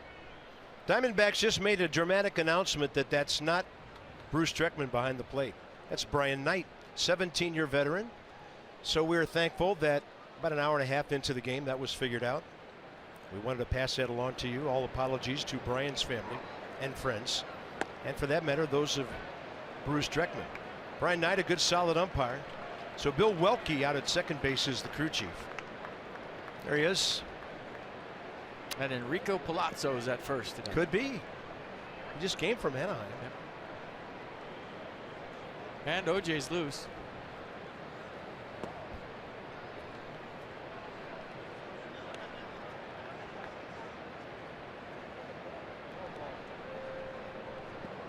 Segway, Bob.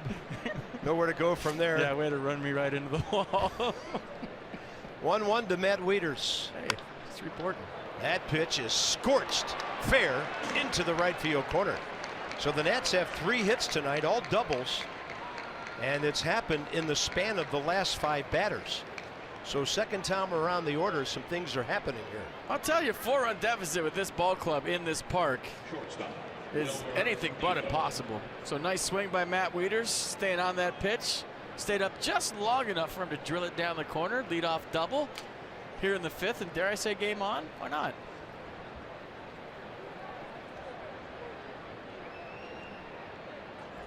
Defoe and then Scherzer. Wilmer 8 RBIs on the year. Came in hitting .252. Left-handed, bouncing ball to third. First time up, Jake Lamb shallow over there. And I think Wilmer has at least started a swing on every pitch he has seen tonight. Checked a couple of times. First time up. Once a swing, once he didn't go around. Looks like he's trying to get things started early here. Here's another. Maybe just the way he's approaching the ball now. 2-0. It's a good trip by Jeff Mathis, veteran catcher.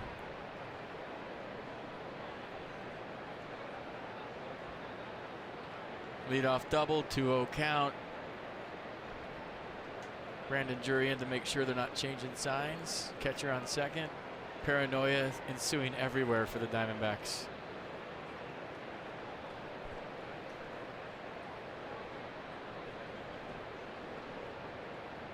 Like I always say, make some signs up that I can't steal. If you don't like me stealing signs at second, be smarter than that.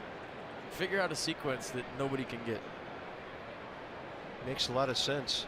I mean, take 10 minutes in the clubhouse and just sit there on maybe the second day after you start, 2 o'clock in the afternoon, grab your catcher and say, hey, let's think of something really clever and nobody can steal our signs. All right, that'd be fun. Okay. Instead of 14 trips out to the mound thinking everybody's got your signs every game, which we see every night. 3-0. And he walks Wilmer Defoe on 4 pitches in front of Max Scherzer. First walk by Godley tonight. We'll see if it turns out to be dangerous for him. Well, this is a big at-bat. Max is a clutch hitter with runners in scoring position. He's not the greatest sacrifice bunter. He gets the job done at times, but he never really looks comfortable doing it. But if he can get 2 guys over right here, especially a catcher to third base with 1 out, this would be big.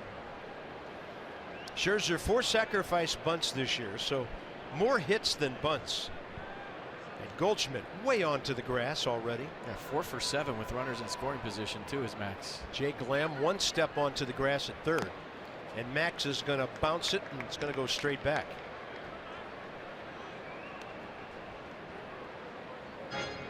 Bob Henley with a long look in at Dusty Baker right now, trying to get a sign from his skipper to relay to Max. No sunscreen, not necessary. Roof closed.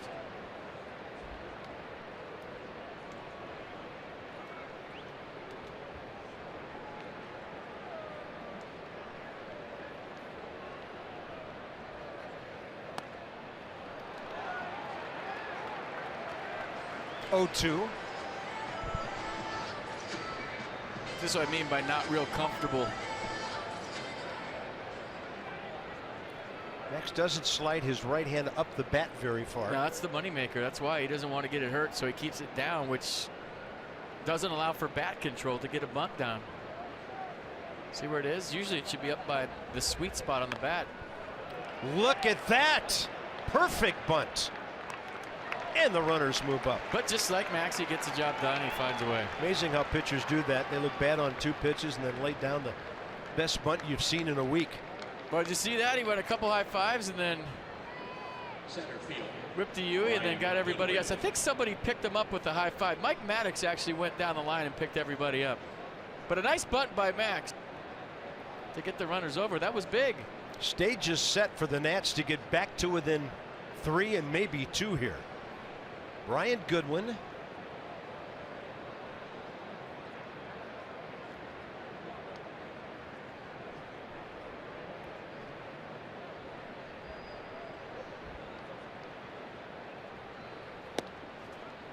I mean, a base hit right here. We got a ball game. We already got a ball game. We really have a ball game if we get these 2 runs in. And that guy's waiting. Brian Goodwin's 4 for 29 on this trip. Big situation for him and the ball club. Middle of this game. 1st to 3 in Phoenix.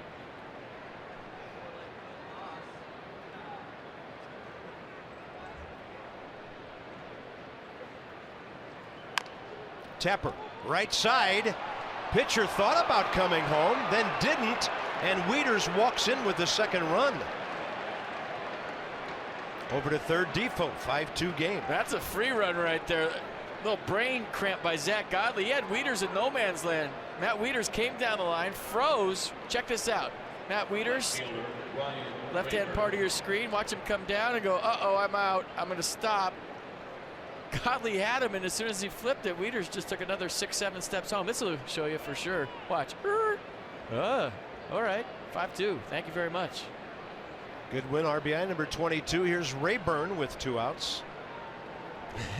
He's having a laugh about it on the bench. No harm, no foul.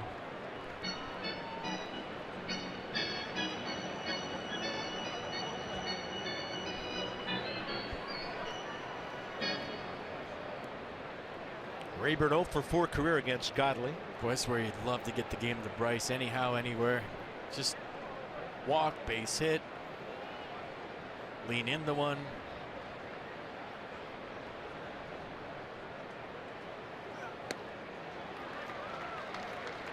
Go Happy Gilmore and just stand across the plate and let it hit you in the chest. Anyway.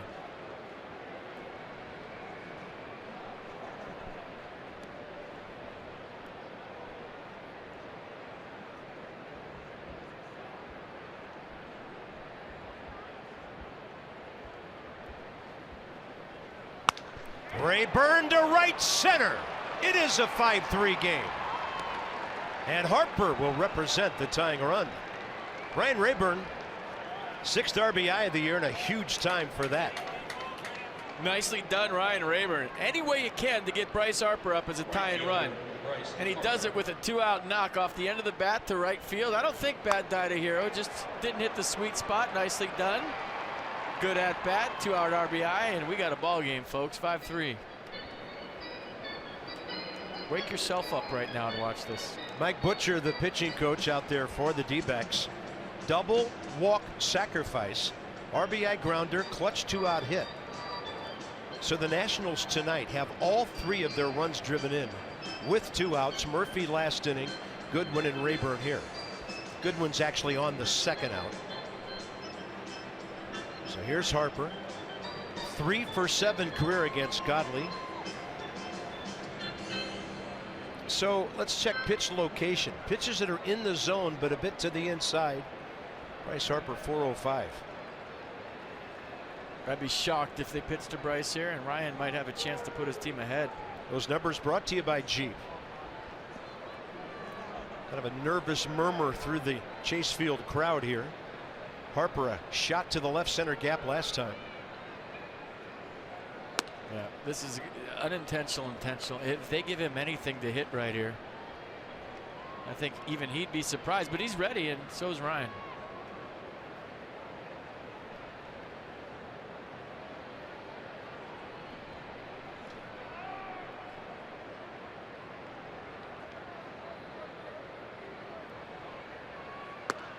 On the edge.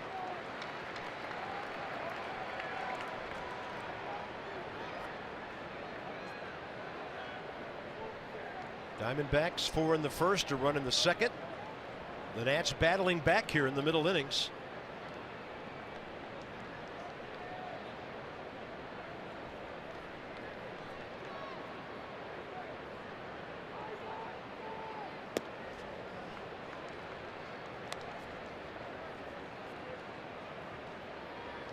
Just hunting a mistake.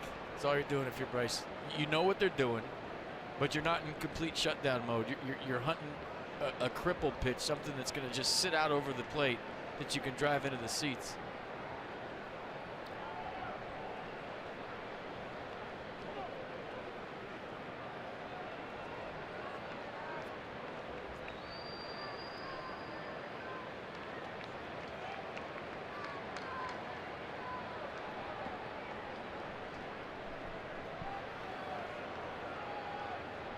Two and one with 2 outs in a 2-run game.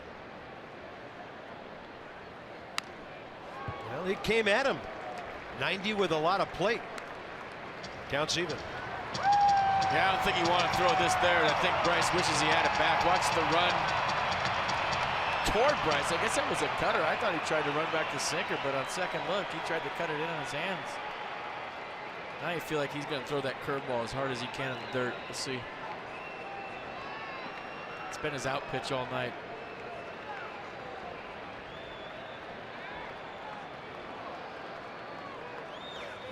Swing and a miss on the hook. But the Nats get a couple. The road back is about halfway done here. 5-3 game.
He'll be better next time out. It'll be during the homestand.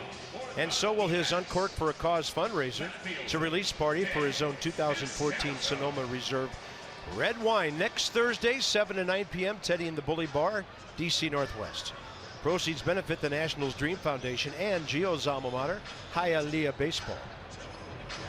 So that's how you purchase tickets, and if you'd like to sponsor, check out the bottom line and do that as well. Why don't you guys let me read that one? Is that like the mouse and the cheese kind of thing? I haven't got to read that one yet. The wine one. Yes, you. Oh, well. We're trying to keep you focused on baseball. And here's Max. What was that about? Well, the first base umpire, Lance Barrett, came out of the umpire's entry next to the Nats dugout. So Jim Reynolds thought he'd come over and chat with Max and buy a little time.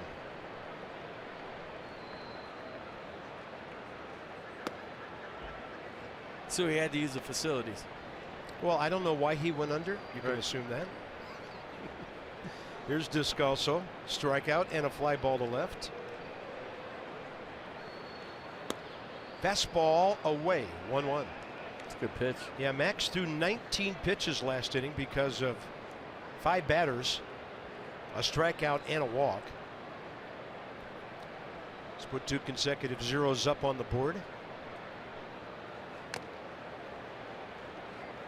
And just getting a piece of it, Descalso.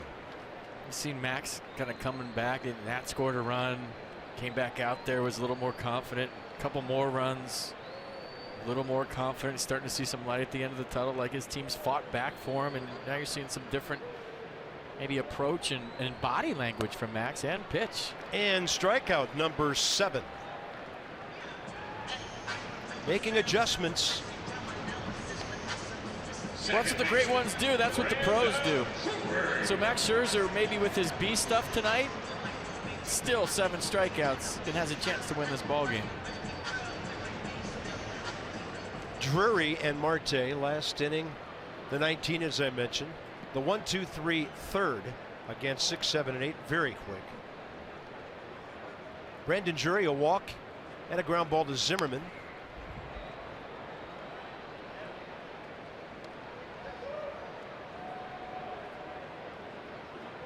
A different kind of beauty in these games when Max isn't striking every single guy out and has to fight, isn't there? I mean, we all love the games where we're flirting with no hitters and we're watching him punch out 10, 12, 15 guys, whatever it is, but there's a different kind of appreciation on nights like tonight.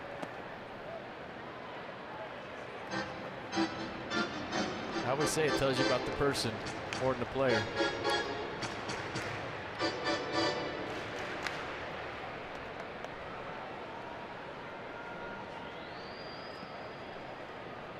1-1 to Drury.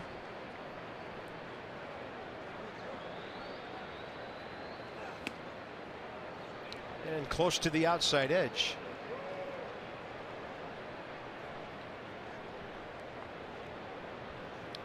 Max Scherzer, 285th career start tonight.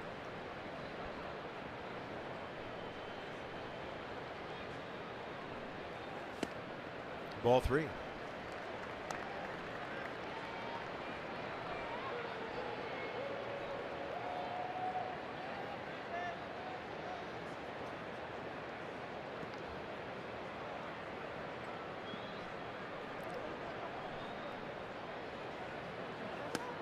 And that'll fill the count.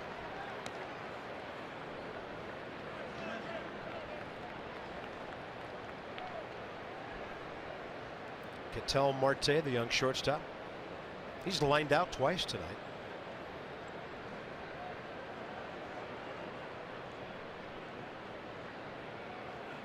Swing and a miss on a full count pitch. Strikeout number 8, and now Scherzer's retired 10 of the last 12 Diamondbacks. Here's Mercedes-Benz. Well, he's full stock mode too, and it's here it is hit at 96. So we've seen some 95s, some 96s, 97s. Max seems like he's just starting to get loose. And this is just, here's my fastball. What do you got? A little cut to it looked like there at the end. Marte has lined out hard to Harper and even harder to Murphy.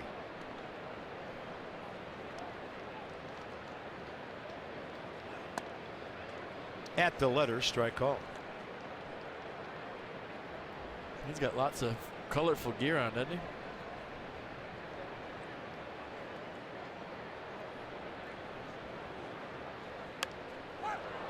That's a pop-up bunt way over the screen. D-backs have a lot of different uniforms, so I guess he feels the red goes with anything. Well, I feel like he stole a lot of Yoenis Cespedes' stuff.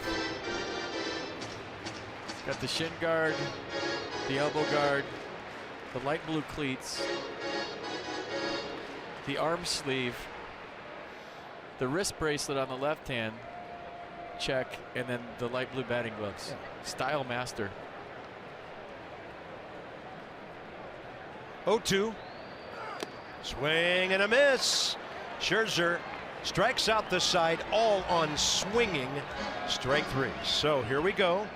Zimmerman, Murphy, Rendon, but first he set down Descalso, contact hitter. See you later. Then he gets Brandon Jury. Swing and a miss. See you later. And then Marte. See you later. Swing and a miss.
And Chase Field, the Nationals only come here one time a year, but a number of hitters in this Nationals lineup rave about the hitting conditions here in this ballpark and say that it's one of their favorite ballparks in which to hit, and that's for a number of reasons. The ball flies here, especially when the panels in the outfield are open, but guys love the batter's eye out in center field, saying that it's big, it's easy to pick the ball up, and because the batter's eye is so tall and flat, multiple hitters said that really helps them pick up the ball. Jason Worth loves hitting in Philadelphia, but he said other than that, this is his favorite place to hit, and a number of hitters in the Nationals lineup, guys, feel the same way. They love playing here. Yeah, they love playing here because they don't have to face Randy Johnson and Kurt Schilling. Yeah, some hitters 10, 12 years ago were a lot less happy than these guys. Didn't matter what kind of backdrop this place had back then. Dan, your point's well taken with your Coons.com sideline report because guys want to see the ball. Let their talent take care of the rest. And when you're talking cars, you're talking Coons. Zimmerman, fly ball to center, swinging strikeout.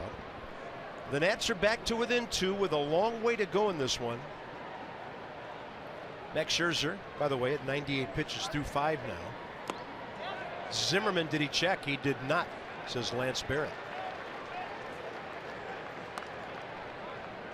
Nats box a little late to the party, but then Harper and Murphy 1 out apart in the 4th got runs with doubles. Weeder's double got the 2-run 5th started. Goodwin and Rayburn RBIs.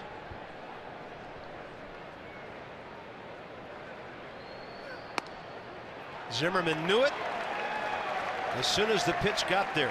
9 strikeouts for Zach Godley. Nissan pitch cast.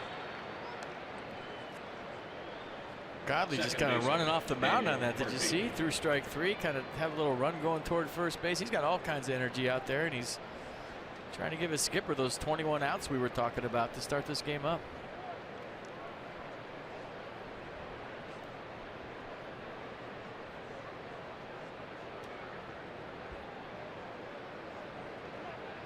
The last 2 times the Nats had seen him were relief outings. in September after he had started against them in August. So there's the shift on Daniel Murphy.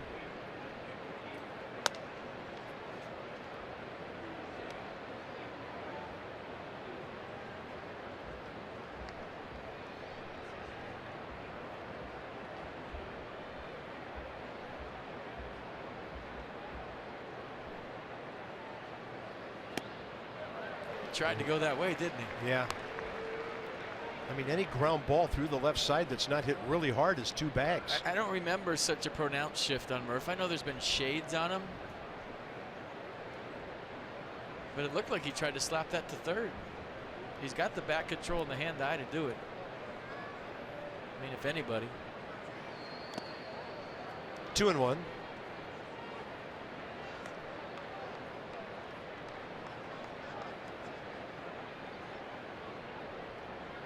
He's also got the back control and the hand-eye to hit one of the seats.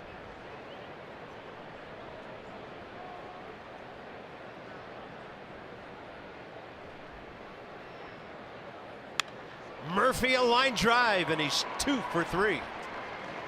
To the right of Brandon Drury, the second baseman. 1 on, 1 out, and Murphy is back after a couple of days. Flat out hit. Look at him stay on that ball, just go down to get it. Watch the finish. Boom.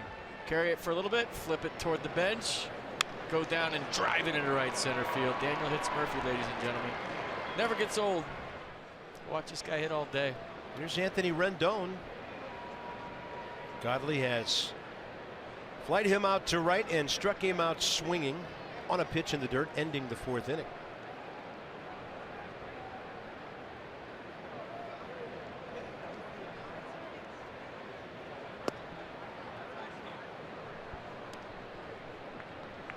The Washington, D.C. Lexus dealers donate $250 to the Children's National Health System for the first 200 home runs hit by the Nationals this season.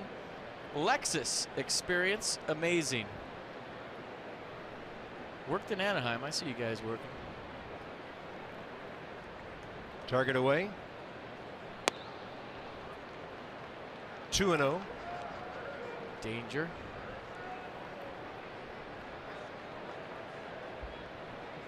Anthony Rendon's RBI total not far behind a couple of teammates. In fact, just 1 behind Ryan Zimmerman now.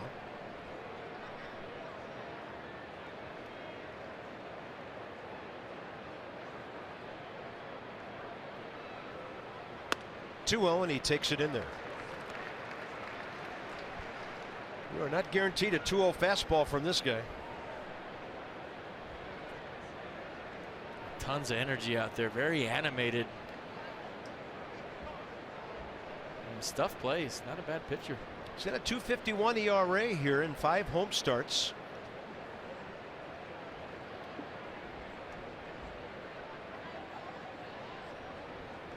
Way outside, 3-1.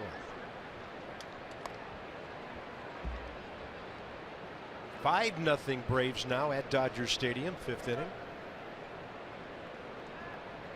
And their bullpen is busy with lefty Andrew Chafin.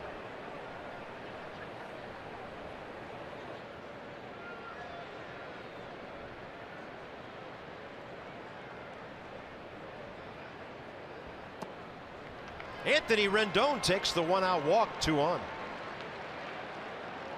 You turn Matt Wieters around right-handed, he's better right-handed, right? Yeah, this year he has been. Catcher, Matt Wieters. Limited number of at-bats, 40, 11 hits, and nearly half of his home runs. Looks like pitching coach Mike Butcher again. Yeah, good name for a pitching coach. Not a great name for an infielder. My favorite pitching coach of all time was Rex Slider. Now that is a big league name.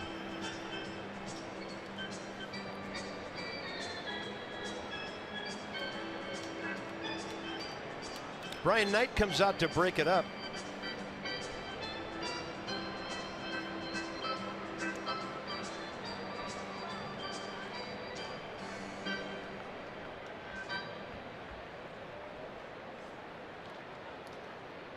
They have a 30-second clock there.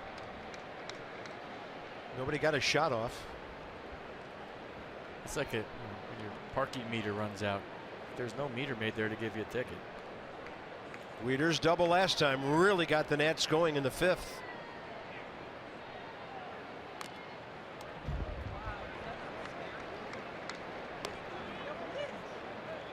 I think it was on a curveball down and in, so we might see some fastballs, some changeups here. Brandon Drury at second plays him to pull a step or so onto the grass. Coming a little forward now. Anything in the gap's a tie game with Rendon at first and the way this ball is running on this hard outfield grass.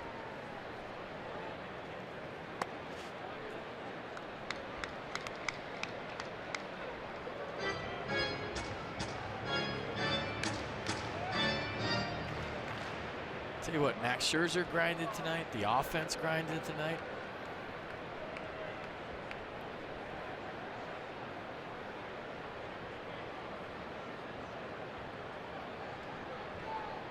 One count.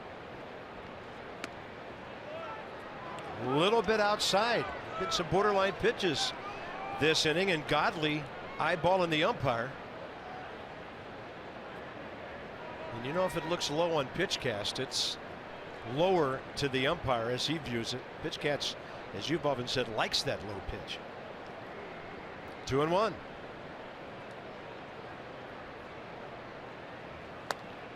There's the off speed.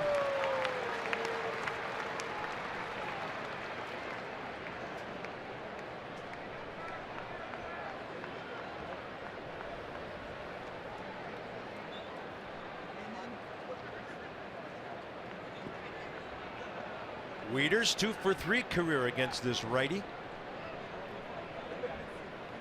Everything away.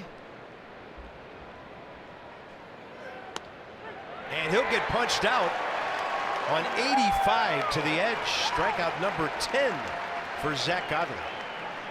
I don't think the pitch fooled Matt. I think the movement of it did. You know, that curveball's been kind of breaking down and in toward left-handers tonight. That one backed up, so the last pitch Zach Godley throws was a good one.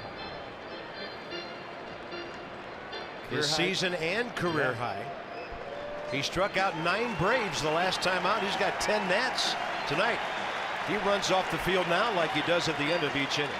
It's our UPS store. Call to the bullpen. If you need expert printing, the UPS store has you covered. Together, there's nothing we can't solve. Zach Godley struck out 10 batters. That means all fans will receive a free fountain drink coupon.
Washington, top of the 6th inning.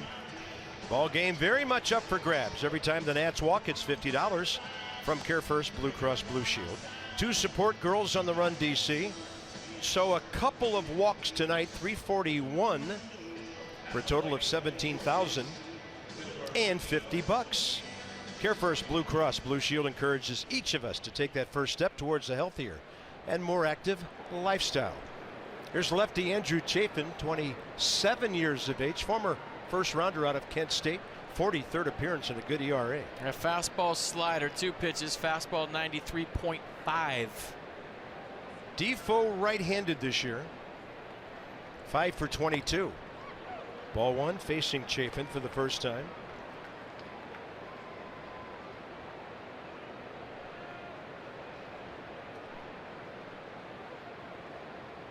Big run at second, tying run at first.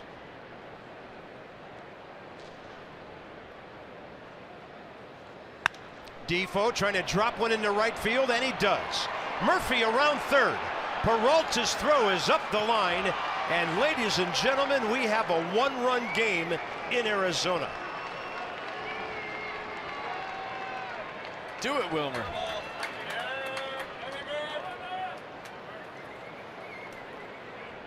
Tell you what, a lot like Ryan Rayburn's 2-out single.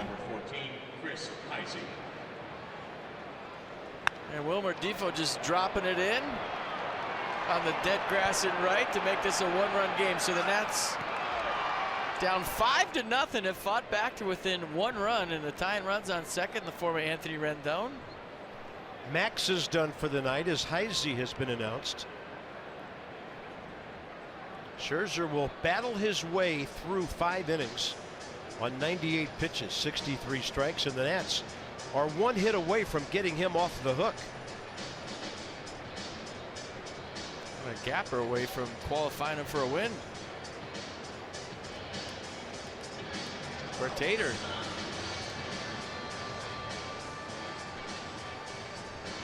Chris Heisey, 1-for-1 career. And as I look at the numbers, I assume it's a grand slam, a homer and 4 RBIs. So now Matt Grace joins Joe Blanton.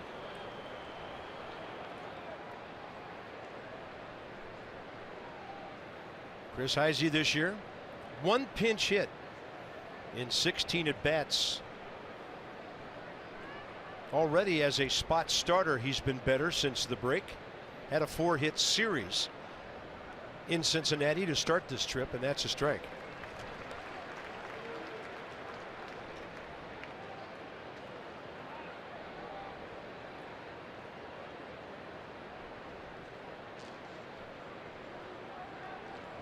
$14 homers career, pinch hitting.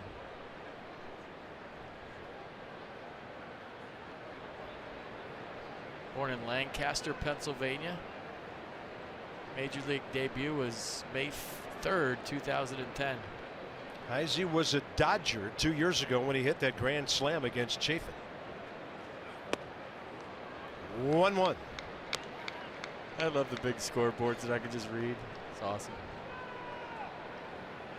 Bats right, throws right. He's born on December 14th, 1984. That was a great Christmas for that family. That was. 1-1, 2 outs. Heisey, fly ball to right.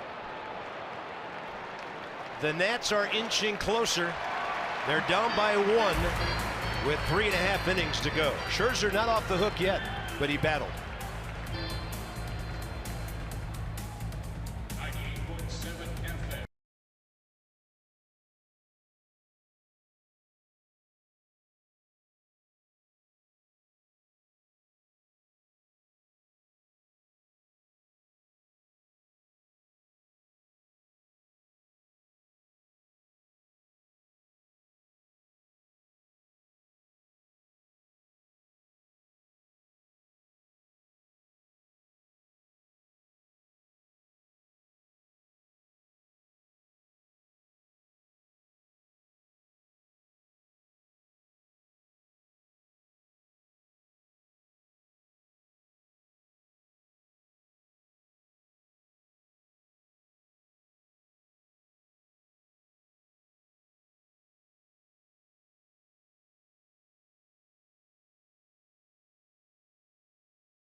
Highlights Max Scherzer's night. So some haymakers to start this one up. Home run, home run, home run. 4 runs in the first for the Diamondbacks, and then we said it's not how you start, it's how you finish. So Max Scherzer settling down. Ended up with 9 strikeouts tonight. And he always says he evaluates an outing by how he finishes. Well, he struck out the side, all swinging in the 5th inning. So kept his ball club in the game. We said hitter's ballpark, good lineup, who knows what happened. So only down by 1 on what wasn't his best night, but we saw some intangibles, and that's why we like him. All right, here's the situation where the bullpen performs when the Nats are behind, in this case 1 run. And it's Joe Blanton who gets the first opportunity in his 30th appearance of the season. First up is Jeff Mathis, pinch hitter on deck, a left-handed swinging catcher, and they have 3 catchers on this club. Chris Herman, then the top of the order, Peralta. Well, Blanton's slider a little bit outside. Excuse me, Carp. This is where the behind bullpen, I think, is more important than the ahead bullpen. You clawed to get back into this. You were down 5-0. It's 5-4. All the momentum is in the gray uni in the first base dugout. Your job is to keep it 5-4 and get me right back in the dugout. We want to hit. We got the momentum. We're making a run right now. So make this a short inning, a 1-2-3 job, and get us right back into the dugout. That's when the importance of the bullpen behind, in my mind, is more important than when you're ahead. Yeah, some call it the B bullpen, but I beg to differ in a 1-run game. Their job, as you say, just as important, if not more. Now throw strikes, let me make plays behind you, and let me get my batting gloves and helmet on and go do some damage, because we're coming and we're going to win this game. That's the mindset of everybody standing behind Joe Blanton right now. 2-1 count to Mathis. But you definitely don't want to walk the leadoff guy.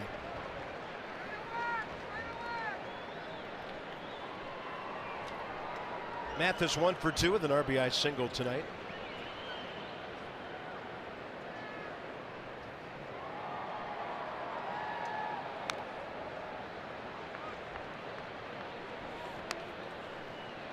D-backs box after the 3 home runs, Peralta, Pollock, and Lamb. A 2-out RBI, aforementioned, by Mathis in that first. And then back-to-back doubles by Pollock and Lamb, their other run in the second. Max Scherzer retired 11 of his last 13 hitters. 3-2 pitch. Got him on the inside edge, looking. Locked him up. It seemed like everything was away in the sequence, and then he just goes sinker in, and Jeff Mathis looking out over, couldn't pull the trigger. And that was a 1-batter deal. Here comes Dusty Baker to get Joe Blanton. So Yep. Nice comeback. Dusty came on as soon as they announced the left-handed batter Herman. So wheels turning here. Joe Blanton does his short-term job.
Nats here.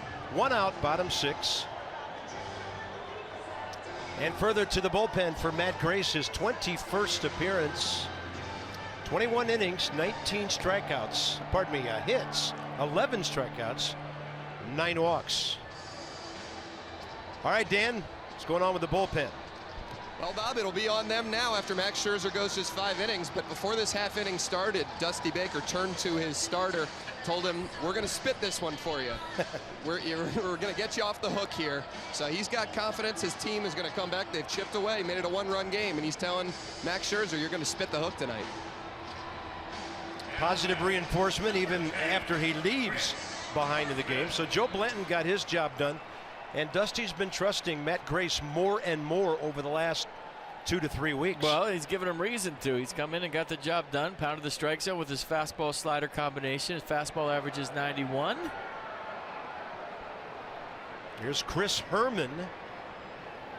As I mentioned, they carry 3 catchers. He's 2 for 22 as a pinch hitter with 3 RBIs.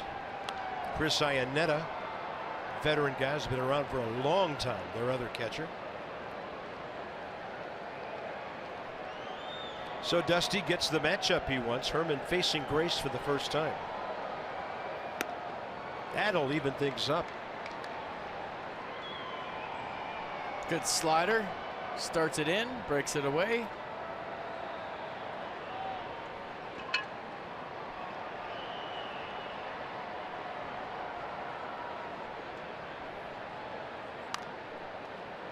And then a tapper on the 92 hitter, 1 ball, 2 strikes.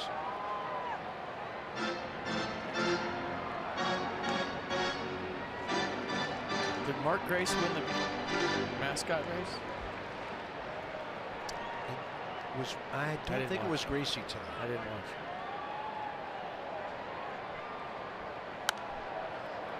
We think our guys have big heads. Yeah, these guys, it's ridiculous. And that's all they do is jog. True. There's no like rattlesnakes that jump out of the bleachers and strike him in the leg or anything fun like that. 1-2. And the Grace curveball blocked by Matt Wieters.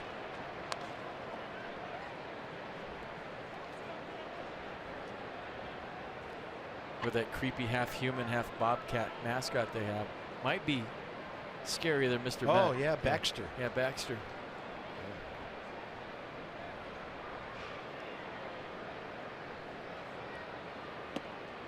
3-2.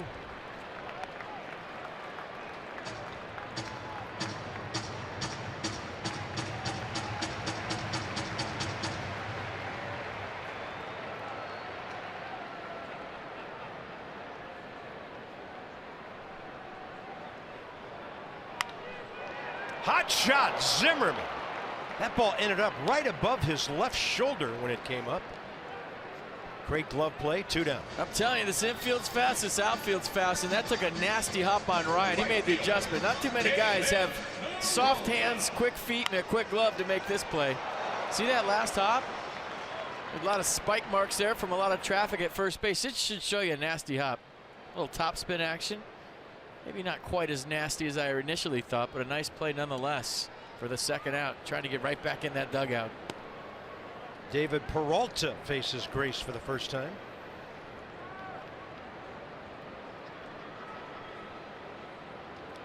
Homer strikeout double against Max Scherzer.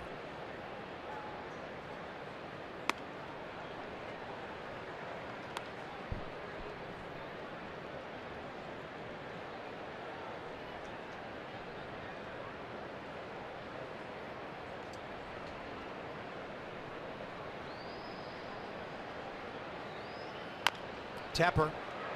Grace can't get it. And safe at first is Peralta, who's now a triple away from a cycle. Nothing you can do about that.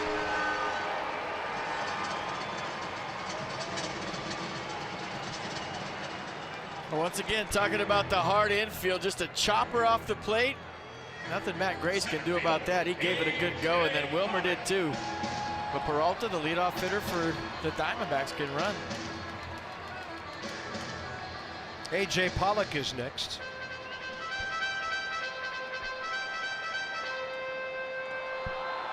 This cell phone thing must be a West Coast thing, huh? Oh yeah, they're blinking now, aren't they? Yeah, the fireflies are out.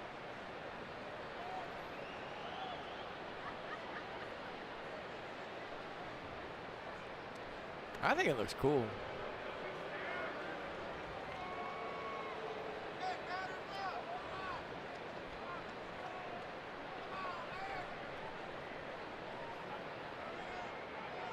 Pollock a homer and a double. Ground ball out in the fourth.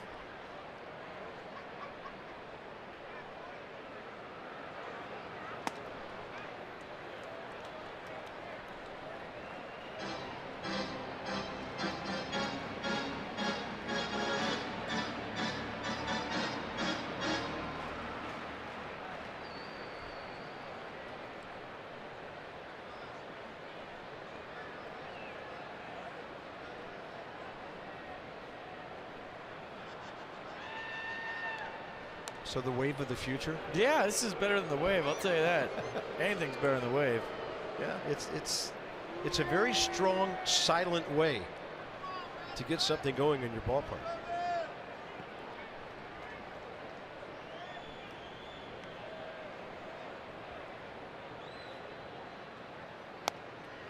Two and 0.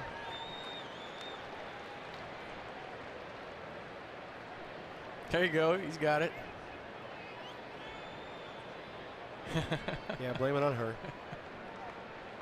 I'm going to do it.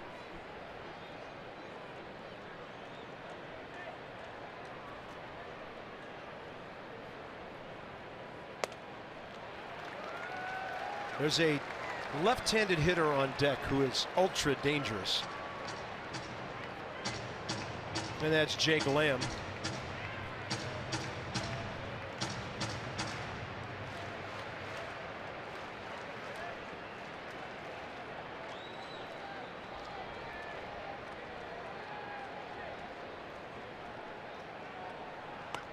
And Grace will pour one in there at 92.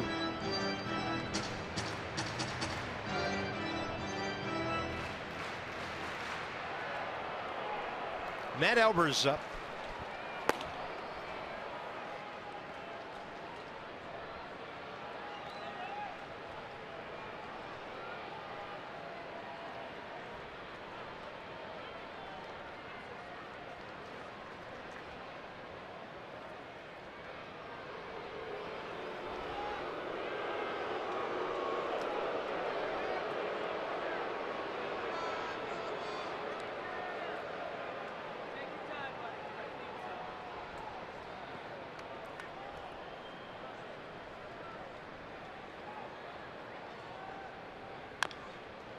Now it's 3-2.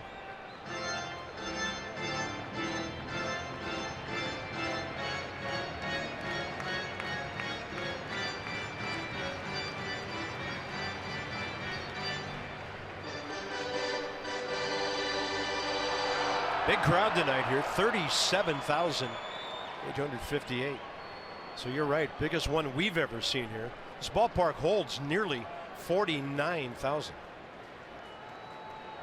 3-2 with 2 outs. Peralta about to get a head start. He goes. Hot shot Rendon to his left to Zimmerman. And the bullpen gets it done in the 6th to keep it a 1-run game. Ryan Goodwin, Ryan Rayburn, and Bryce straight ahead.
For Diamondbacks, Nats battling back here late night Friday night.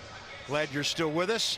A lot of baseball to be played yet tonight. Max Scherzer had to battle a most unusual start to the game, probably the craziest thing he's ever dealt with early in a first inning. Only the 5th time in Major League history, back-to-back home runs to start a ball game up. Max battled, the offense has battled back into this, and that's what good players do, and that's what good teams do. So right on the edge of coming back and finish this thing off as Archie Bradley takes him out. But top of the order, and you're feeling like they're running out of time, and this is the time right now with Brian Goodwin leading this thing off. Archie Bradley drafted as a starter and now working out of the bullpen with a 1.45 ERA over 35 innings. 51 Ks, 8 walks, only 33 hits. He can bring it.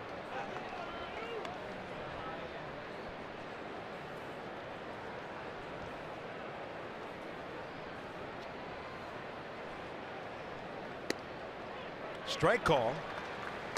Goodwin 1 for 1 with a triple and a walk career against Archie Bradley. A fastball 96.4 miles an hour on average. Curveball best secondary pitch at 82.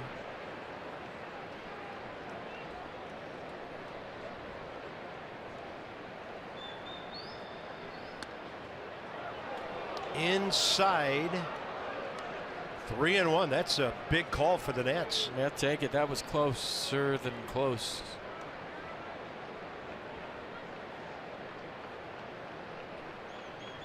Bradley works quickly.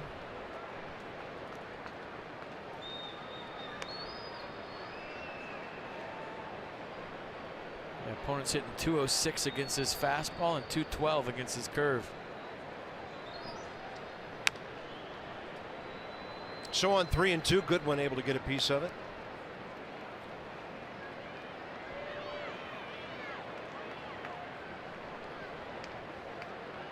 Bradley still just 24 years of age, drafted out of high school.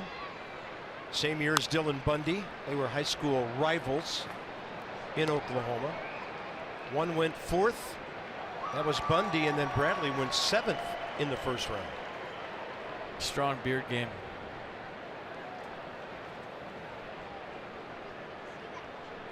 Three-two pitch. Swing and a miss on a 96 up and away. All right, good homestand coming up. Check this out. Brewers in town, 25th, 26th, 27th. There's the start times, 12:05 on the 27th. And the Rockies come into town, the 28th, 29th, and 30th. Visit nationals.com/tickets to check out what's going to be an awesome homestand between some good ball clubs. Yeah, Brew Crew suddenly in a tailspin. Phillies beat him 6-1 tonight. Milwaukee's lost 6 in a row. Just when you thought the Cubs were going to jump up and tie them, they got hammered at Wrigley by St. Louis today. Crazy Central. Who wants it? It's not who you play, it's when you play. When you play. Yep.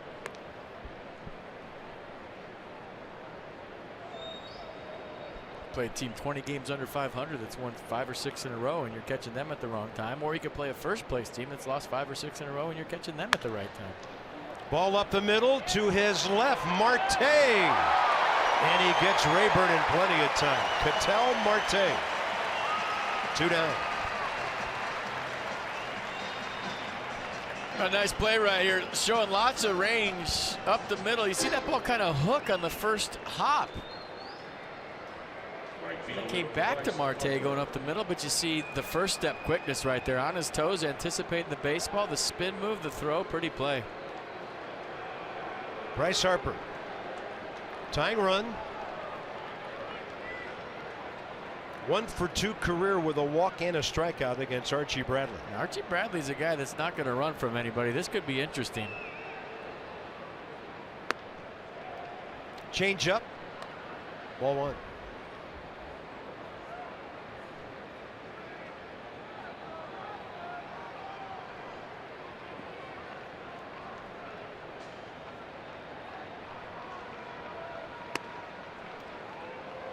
And 15 miles an hour harder on the heater that missed.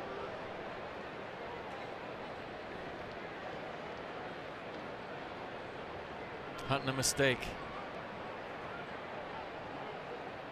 Too fast. Working too fast. It's a good timeout.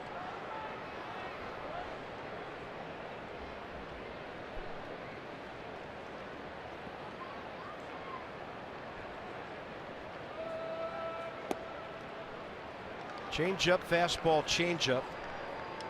3-0. Green light all the way, right? Hit one in the pool. Or the pond. Pond would be good for you.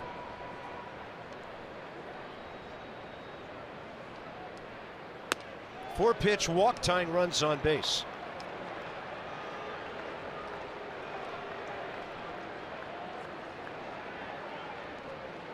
First baseman Ryan Zimmerman. 1 for 2 career against the hard-throwing right-hander.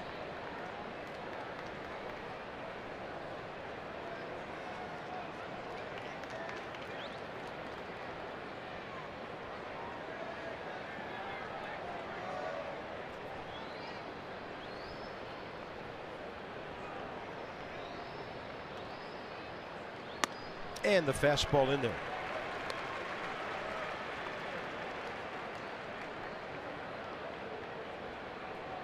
Murphy, quite a night. Zimmerman a fly ball, 2 strikeouts. Fastball up, they're calling for. Seen some in-between swings from Ryan tonight. You don't see that when he's locked in. He's tried to stop his swing twice. And that usually means a hitter's in between fastball and off speed. Not fully committed to a pitch.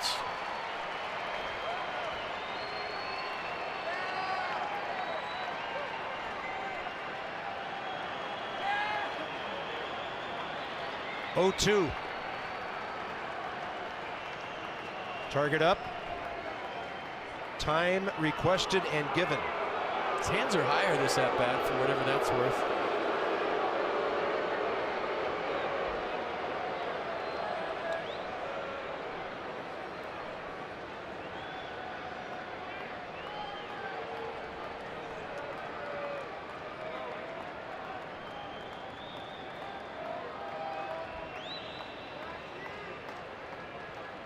Long look.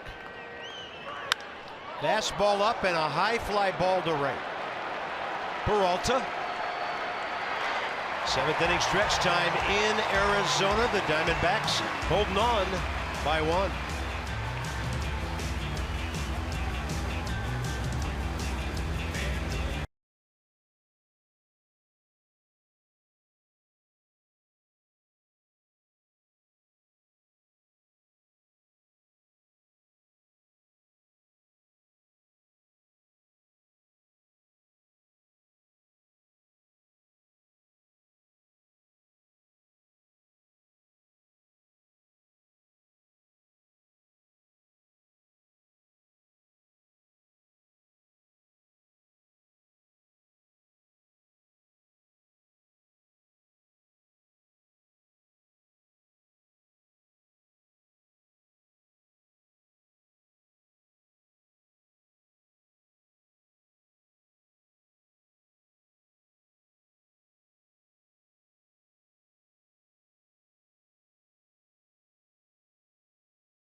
Big crowd settles in.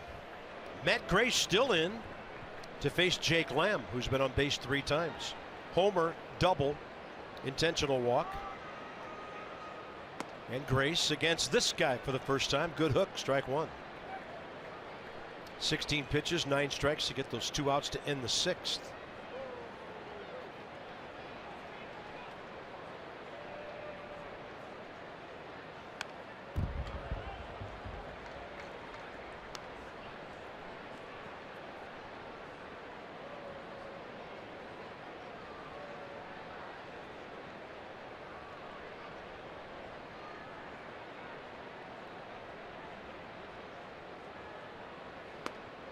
In there at the knees to get him looking. A full inning of outs now for Matt Grace. Goldschmidt next. And doing a nice job. This is why Dusty Baker's put him in high leverage situations. Washington area Toyota dealers just donated $37 more to the Children's Inn at the National Institutes of Health for every strikeout by a Nats pitcher this year. Toyota case for kids. Goldschmidt a base hit in 3 trips.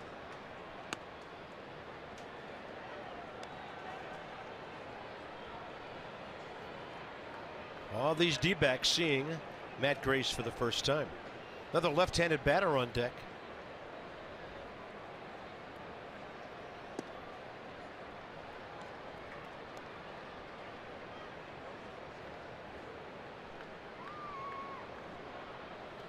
That's Daniel Descalso.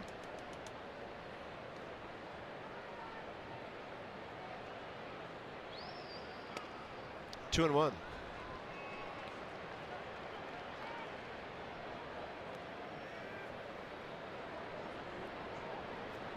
Yeah, be careful right here. 21 homers, 72 batted in for Goldschmidt. A little bit away. 3 and 1.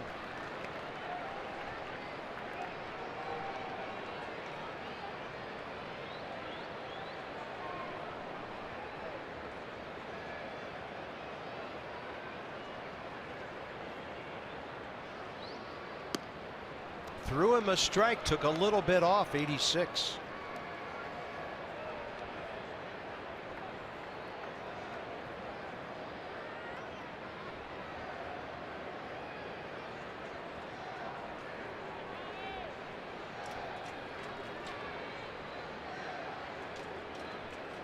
Red lights in the parking lot at Dodger Stadium.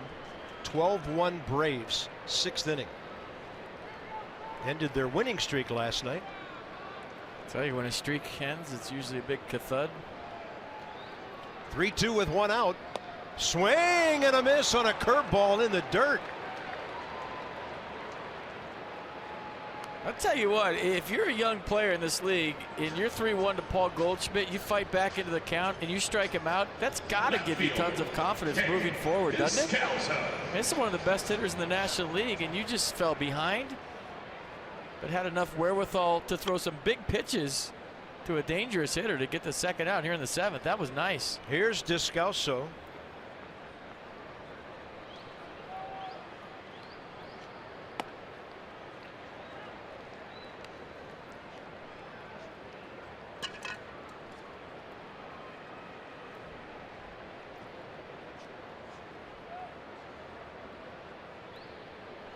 Oh, 1 with 2 outs. Wow. Getting it, throwing it, not thinking, confidence rising every time out for the young lefty. And you're looking at the reason the Nats have 4 left-handers in the bullpen right now. Yeah. Matt Grace fought his way into a position to stay in the big leagues. Dusty said he didn't care if they're all lefties, all righties. He just wants people to get outs. Doesn't matter what hand you throw with.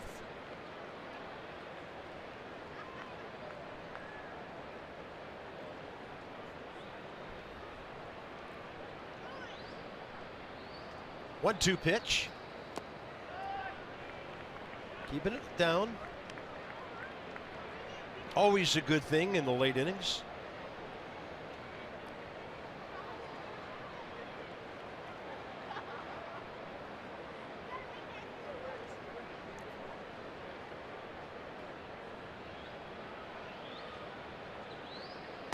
And that one drifts inside, 3-2. Slider works if you have confidence in it. Seems like he does. Right-handed batter Brandon Drury on deck here. 2 outs, bottom 7. And that's going to lock him up and strike him out. Slider. Matt Gray strikes out the side. He gives the Nats 5 outs. Here comes Murphy. Rendon after him. 1-run game in the desert.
Got some little guy heroes tonight.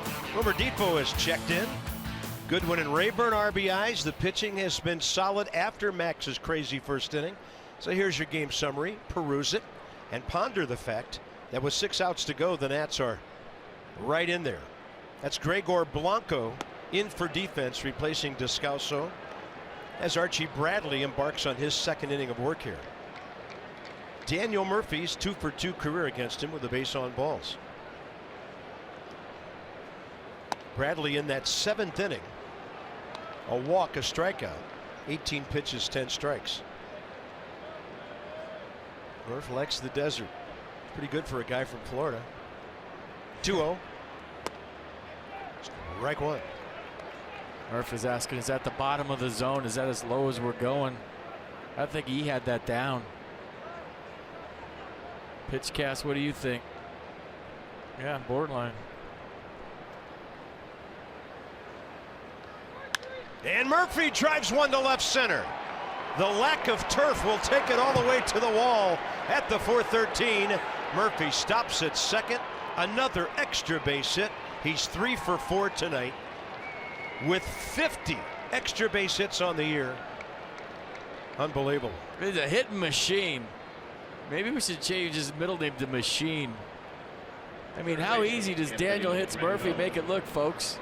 Takes a borderline 2-0 pitch to get the 2-1, drills it in the gap, and anything that hits the turf here is going to the wall. It's like you're playing on a tennis court. 30-second double, leadoff double. Now Anthony Rendon trying to move him to third or more.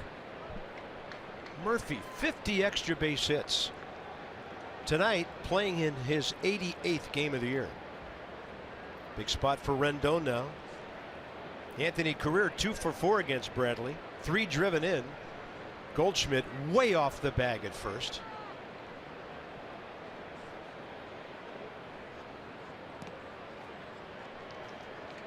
Fly ball, strikeout, and a walk tonight. Perfect situation for Anthony Rendon. He loves to go with the inside out swing, hit the ball up the middle the other way. loves to hit with runners in scoring position and loves to hit, period.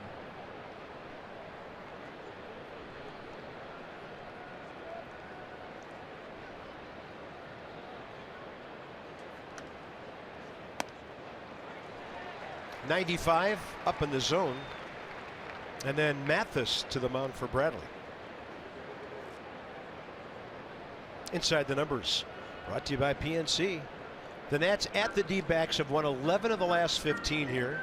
All 5 series won, almost 7 runs a game, just under 290, just under 360 with runners in scoring position. A lot of extra base hits. And even, 2 years ago, Bryce Harper gets ejected from a game, and Michael A. Taylor, in his spot, hits a game-winning grand slam. Had all kind of crazy things happen here. Yeah, you're looking at numbers. I'm watching the Diamondbacks defense, and they are paranoid that the Nats are relaying signs, location, something. I mean, Jeff Mathis just ran out there again. Brandon Drury ran in. Sure, Marte even more to came think in. about. I mean, I always thought the teams that were the most paranoid were doing it themselves. I did. If you're running out there every other pitch and thinking we're relaying signs, guess what? You are.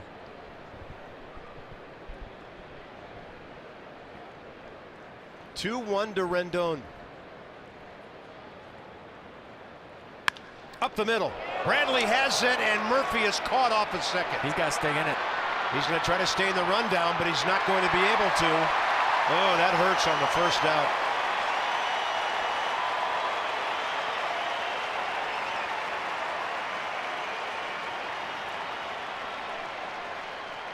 Nothing you do here. I mean, Anthony Rendon did everything right. He's trying to hit the ball behind Murphy, and because Bradley falls off the mound toward first base, he's right in the path of the ball. So now Murphy's off. He's seeing the ball to his left, doing what he's supposed to do. It's just to hang with him. I mean, that's nothing you can do, and a bad break for the Nationals. Nice job by the Diamondbacks to consolidate that rundown and allow Anthony Rendon to get the second. 1-6-5 on the fielder's choice.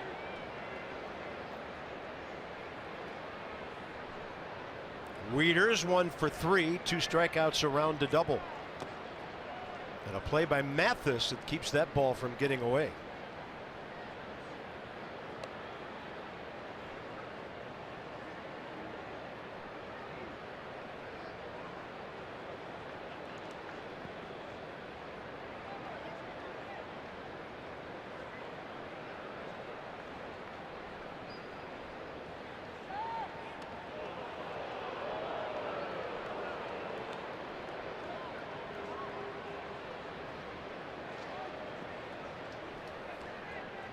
Yeah, good time to go if you get a chance. Why not?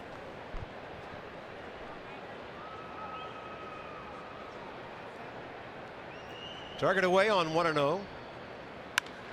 Wieters hits it well to left, and this ball is over. Blanco. Rendon coming around third. Bob Henley's going to hold it. Ball was already in the hands of Ketel Marte. Second and third, 1 out. It hit off the wall too hard. I mean, you want it to get over Blanco's head, but the ball ricocheted so hard off the wall. Everything's hard in this ballpark. The infield, the outfield, and the wall now. Watch the ricochet off the wall. Great at bat by Matt Wieters. This ball's drilled. Cutter down and in. He gets inside of it, flips it the other way, and watch the ricochet off the wall and the warning track. And give A.J. Pollock tons of credit for being over there in time to make Bob Henley stop Anthony Rendon at third. The warning track being hard, the firm ricochet kept this a 5-4 game. Any other ballpark, it's 5-5. Matt Wieters, a pair of doubles tonight. A.J. Pollock, also a guy with a great arm out there, got it into the relay man. So it's going to be Wilmer Defoe, who's never faced Archie Bradley. So watch this, Carp. The wall's firm, right? So the ball was hit hard. It's going to ricochet off the wall. But watch the first bounce on the warning track, which is telling me the warning track is firm too. Watch the first hop. It's going to hit the wall and then super ball back. And we've been talking about the grass and it rolling fast. It rolls fast to Pollock, and that's a good stop and a good hold by Bob Henley. Rendon would have been out by a mile. Usually it doesn't play that firm off a wall and you can send the runner. Nats haven't put anyone on deck yet. Looks like that Edwin Jackson going to run for Matt Wieters. It is. Pitch running for Matt Wieters. Interesting Number move 40, by Dusty to get Jackson. some speed out there. I like it. He's already done one great thing this week. And infield in for the Diamondbacks. Interesting here.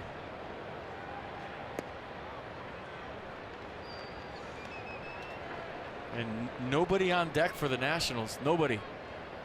Somebody's got to get out there to direct traffic at least. Yeah. It's Adam Lynn coming out right now. Defoe ahead. And a big swing and a big miss at a curveball.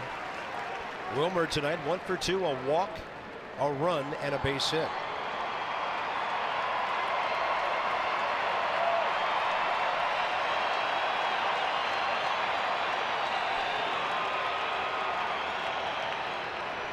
There's the Nats' superstar pinch hitter.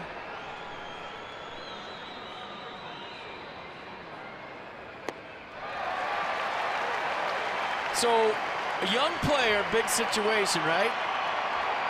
Wilmer's already shown the Diamondbacks he wants to swing. So if you're Archie Bradley right now and you're Jeff Mathis, 2 veteran guys, are you going to throw him a strike? Probably not. Probably not. You're seeing a young player really excited in a big situ. Now Drew replaces Lind on deck. 1 ball, 2 strikes. Wilmer looking for contact. That time he just eyeballs it and takes it, and the count's back even. And of course you have the added possibility here of, and there's Drew, of Bradley dropping one in the dirt with a runner at third.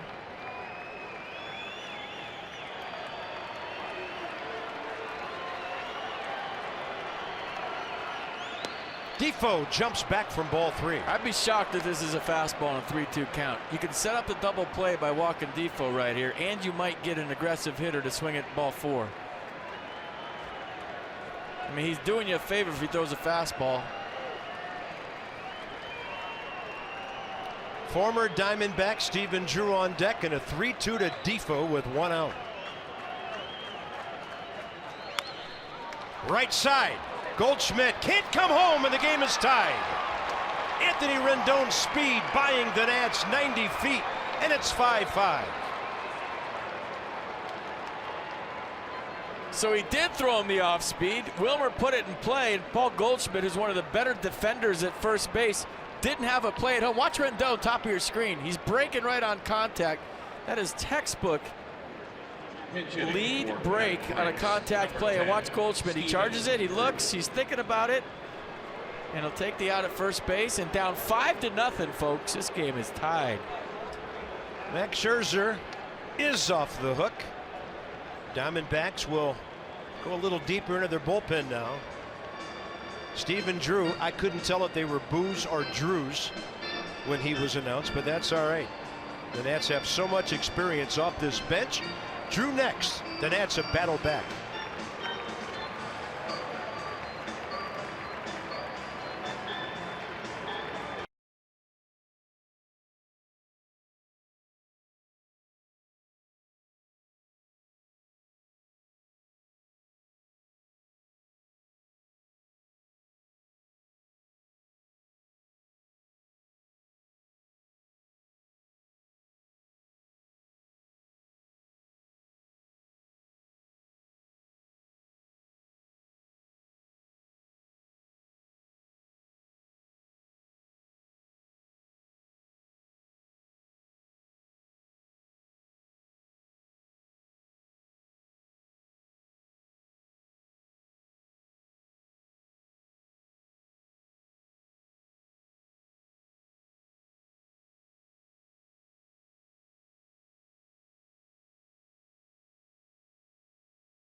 Cast is presented by authority of the Washington Nationals and may not be reproduced or retransmitted in any form.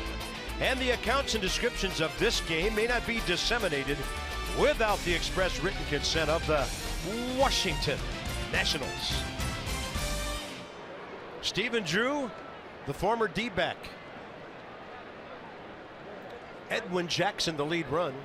Stephen Drew is a first rounder drafted by Arizona back in '04. He was here through the first half of the 2012 season. And he faces 36-year-old Jorge De La Rosa. Oh, you remember him as a starter with the Diamondbacks. He threw a fastball 90 miles an hour. Now as a reliever, he's 94 to 96. So he just comes in and airs it out. Still got the good changeup. That's his best secondary pitch at 84. Best stat we've seen all year on first runners stranded, 18 for 18. Stephen Drew 5 for 21 against him. And Drew is a pinch hitter, 6 for 18, 5 batted in.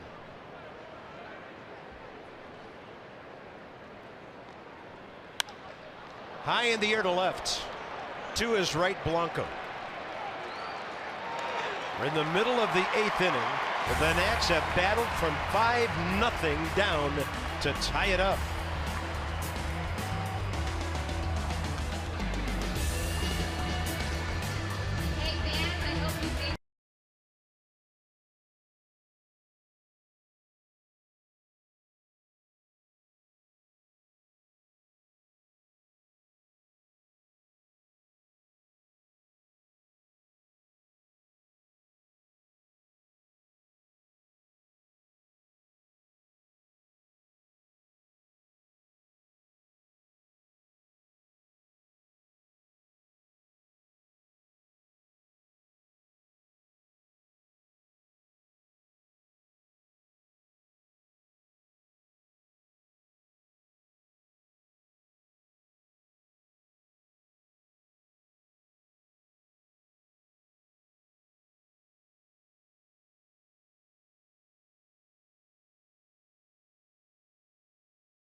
American Standard Heating and Air. Go to MidAtlanticComfort.com for special offers and to find a dealer near you. And by the Lexus RX, featuring a pre-collision system with pedestrian detection. Standard. Downtown Phoenix, home of the Bank One ballpark as it opened in '98, and now Chase Field, some 19 years later. But not a whole lot else. The Nationals are on the road, so head to Woodbridge where the Peanuts are taking on the Lynchburg Hillcats. Saturday is Mighty Ducks Day. First 1,250 fans receive a commemorative bobblehead. Players will also be wearing Mighty Ducks jerseys. Be auctioned off after the game. In the 5th inning, they'll pull those jerseys over their heads and have a big brawl and drop the gloves. Visit PotomacNationals.com. I made that up, but I think it'd be cool. Ryan Madson, 42nd game. Nats debut couldn't have gone any better. In the 8th inning, Tuesday night in Anaheim, a 1-2-3 inning, 2 fly balls and a strikeout. Pitchers of record now, De La Rosa and Madson, the 36-year-old guys in this game right now. First up, Brandon Drury. First career matchup with our new right-hander. Hold on, I typed in Ryan Lagerhans. A former Nat. Yeah. And Jose Lobaton is the Nats catcher. He is batting 7th.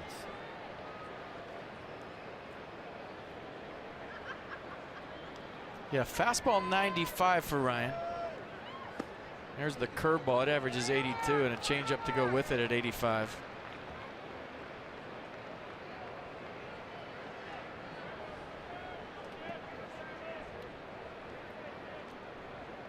And both pitchers talking after the game the other night, they felt like it was their major league debut. They had so much adrenaline going.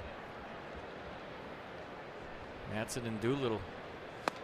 Yeah, they went from a team 20 games out of first place to a team 10 to 11 games up in first place. And that's got to be cool, right? You gain that many games in the standings in one day. Now you're thinking about October baseball. I just gained 30 games. 30 games. 2-2 pitch. Drury called out on strikes. Diamondbacks as a team strike out a lot, 4th most in the league, and that's number 14 tonight. Just right over the top with the heater.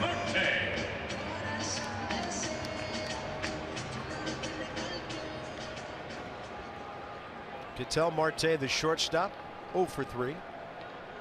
2 lineouts, a strikeout. He was Max Scherzer's last guy back in the 5th inning. Strikeout victim number 9.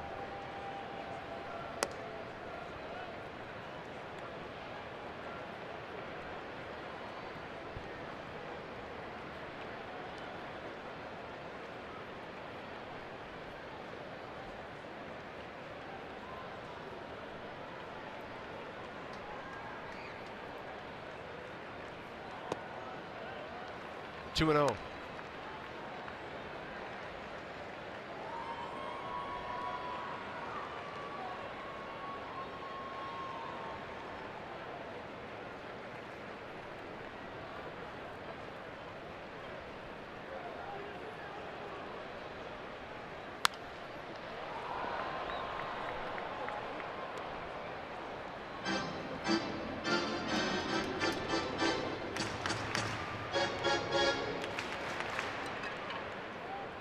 Their closer, Fernando Rodney, who has 22 saves this year, but he's blown 5.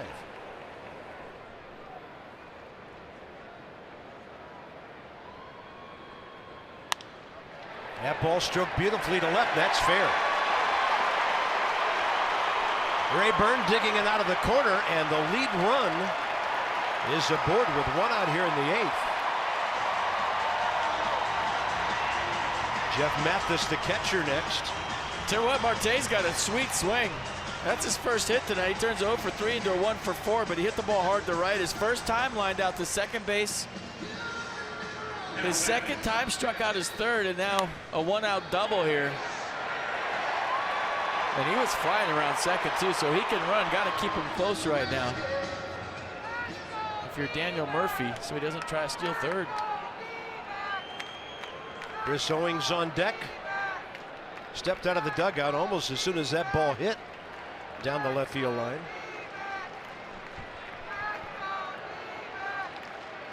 Mathis against Madsen career, 1 plate appearance, and it was an intentional walk.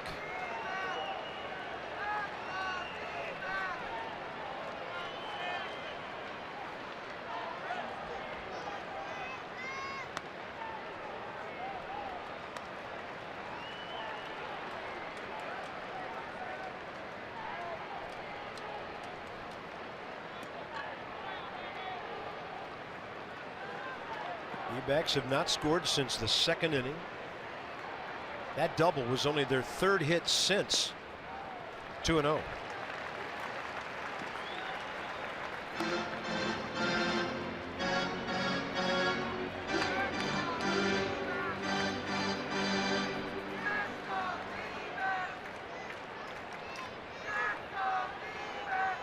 A little reset.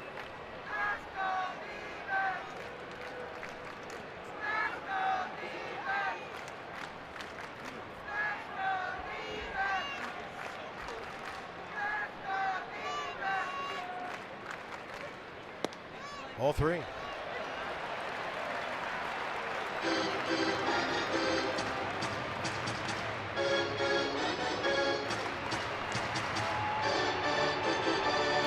Owings on deck can run. You have a base here. The go-ahead runs on second.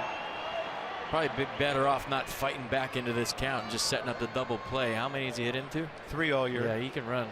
3-0 pitch. Madsen misses. 2 on, 1 out. It's not the worst thing. I mean, he didn't want to do that when he walked into the box, but once you fall behind with the game-winning run essentially on second base, there's no need to get macho there. Mike Maddox going to come out and try to give Ryan Madson a scouting report on Owens. Pitch for Jorge De La Rosa, number 16, Chris Owens. Chris Owens has never faced Ryan Madson.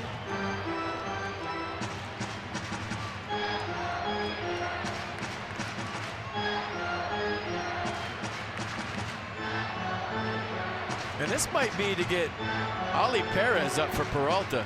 He is just starting to throw too, so Mike Maddox is milking this for all it's worth. He just started throwing. Look at him. That's a pro stall job right there by Mike Maddox. I mean, this went on for close to 20 seconds. Look, he ain't leaving yet. After the umpire got there. This is to get Oli loose. That's all that is. A little strategy by Mike Maddox, Nats pitching coach. Bought him about 4 or 5 pitches down there with that extra little whatever. Yeah.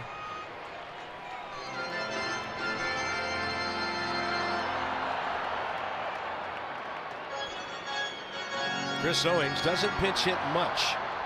0 for 5. Back and hack.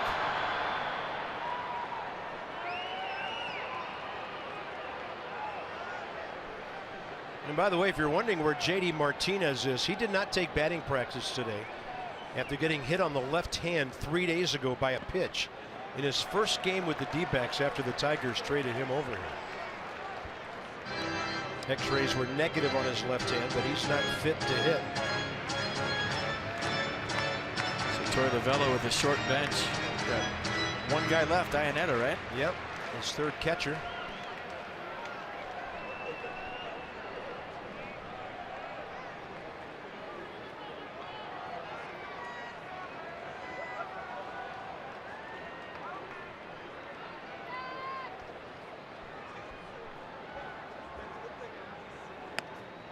Strike call, low in the zone.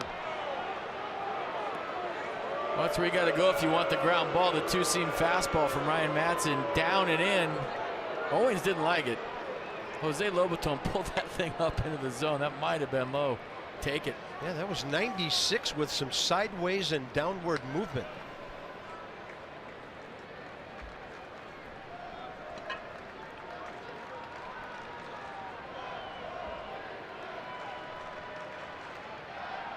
One with one out. 1-2 with one out. Yeah, 97 on the hands.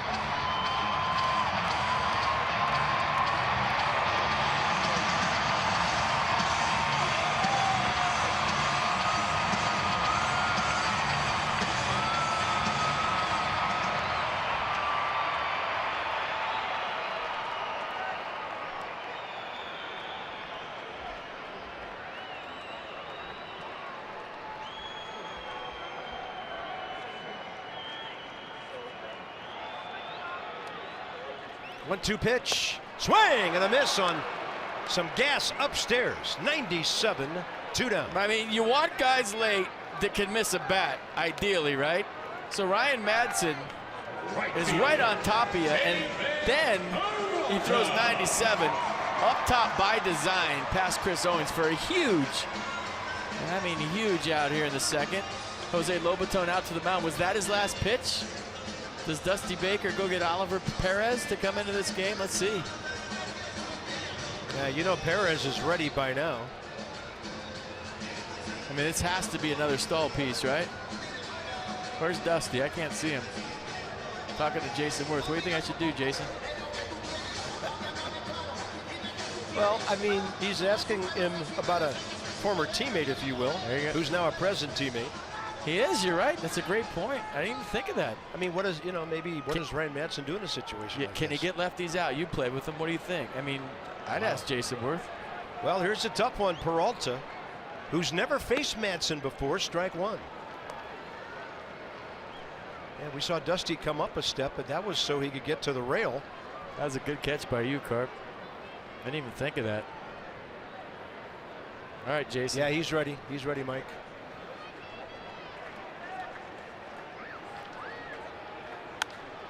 Inside out swing, 0-2. That's some cheese, boy. 97. And like I said, he's tall. He's letting it go right on top of you.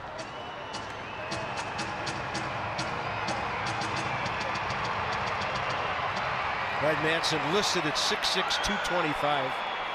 I would venture a guess 235 or 40 maybe. Climb the ladder here. Well, he got Owings on a heater upstairs. That's what they do. 99. He just let that one rip. Yeah, it's a good 0-2 purpose pitch. I like it.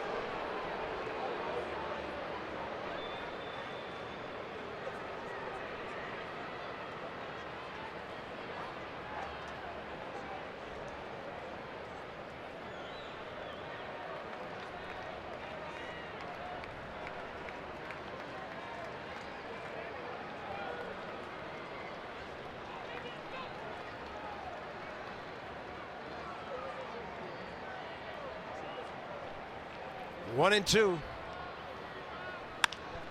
Right side, Murphy has it. This is the bullpen work we've been waiting for. Now can the Nats take the lead? It's a non-safe situation for Rodney. Big time job by Madsen.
Ryan Madsen. I want to show you the last two pitches because Ryan Madsen's old school. He don't care.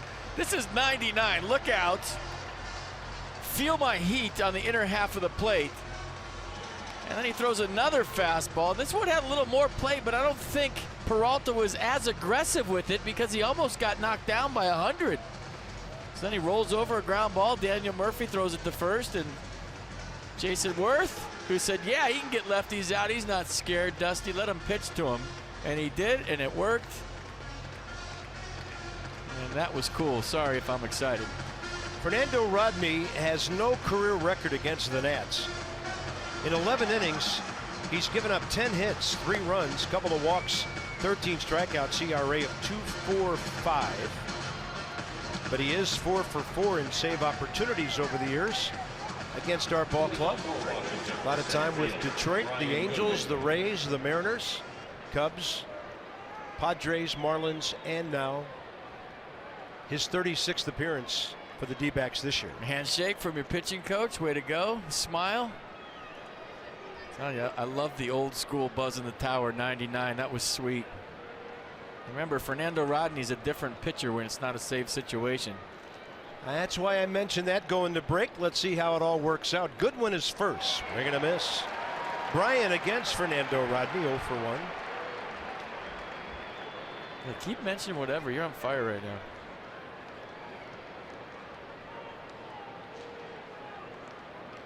Rodney did have a save, his, at that time, 7th of the year. Well, the D-backs beat the Nats in the first game of that 3-game series early May at our ballpark. 6-3 game. Nats came back to win the last 2 games of that set. 0-2, and that's way up.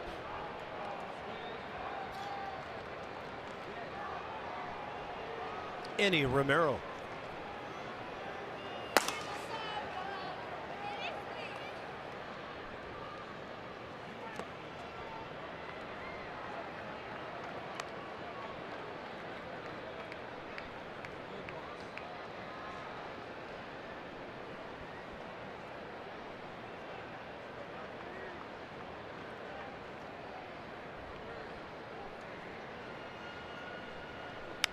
Two. Good one. High in the air to right.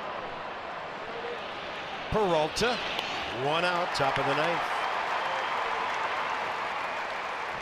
We'll be with you a little earlier tomorrow. Tanner Roark takes the ball for the Nats. He's 7-6. Coming off a solid outing Sunday at Cincinnati. No earned runs. 5 strikeouts in 6 innings. Anthony Banda will make his major league debut for the Arizona Diamondbacks. 7:30. That's extra. Passing 2.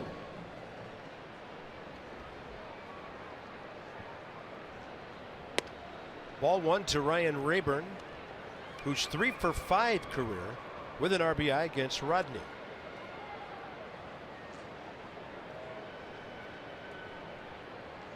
One for 4, big RBI for Ryan tonight. It was that 2-out stake back in the 5th inning that made it 5-3.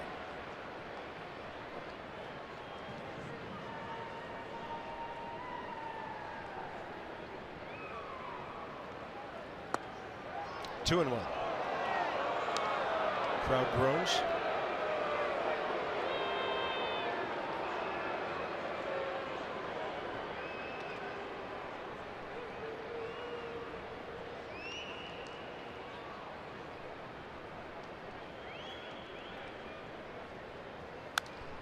We want to pitch up. Rayburn had quite a swing at that.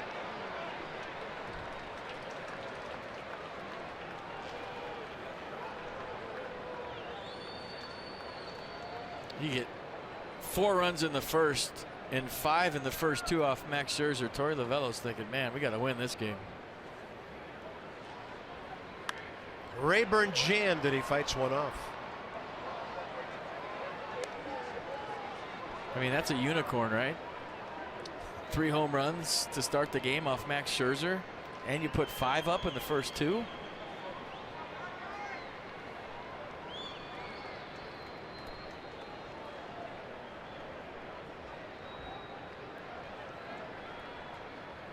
Rayburn swing and a miss, 2 down. Here we go. I don't think Fernando's the kind of guy who likes pitching around anybody, do you? Well, we'll see what Bryce sees in this AB. Should be a lot of change-ups down the way, I would imagine. Harper 1 for 2 career with a foul out and a ground ball single against Fernando Rodney. Having a nice night, on base 3 times. Yeah, started the night at 442 in that department.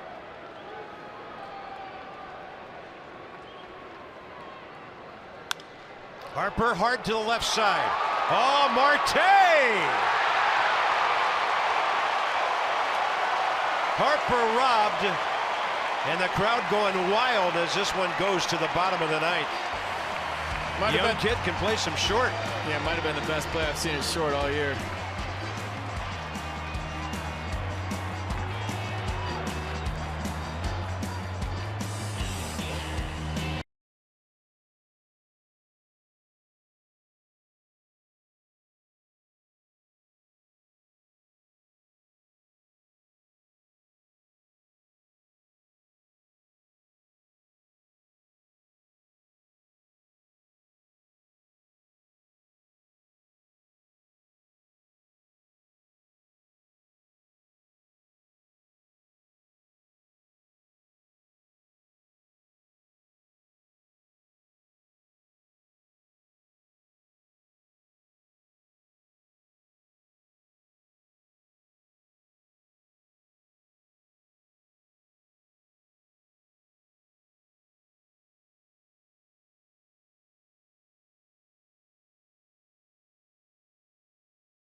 we've seen from a shortstop all season long. So tie ball game, 2 outs. Bryce Harper's up. He got a first pitch fastball. Oh, might have been a changeup. Looking at it again. But watch the play by Marte, the Diamondbacks shortstop. The slide on 2 knees, gets up to his feet and throws an absolute bullet. Watch the slide after he hits the hard surface here. Keeps his balance, rights himself with his glove hand, pushing it into the ground. Stands up and throws a seat, and his manager and the whole bench had to love that. This place went nuts. Time to hold him. Eddie Romero gets the assignment against Pollock, Lamb, and Goldschmidt. Tough bottom of the 9th for him. 41st game for the 26-year-old lefty. 43 innings, 43 hits, 50 strikeouts. 6 for 35 against the first batteries faced. 181 average against. Big fastball. Mid to upper 90s.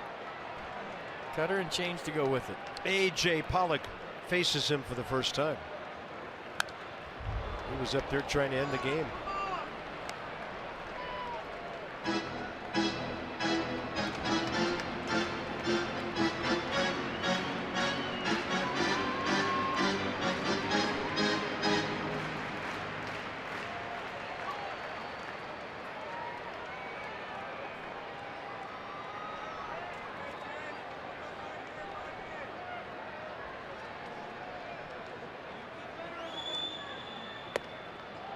One.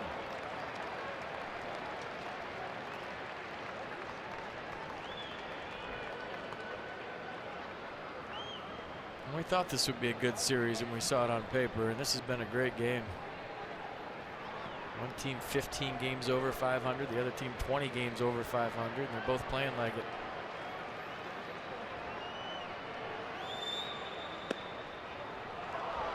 One ball, 2 strikes.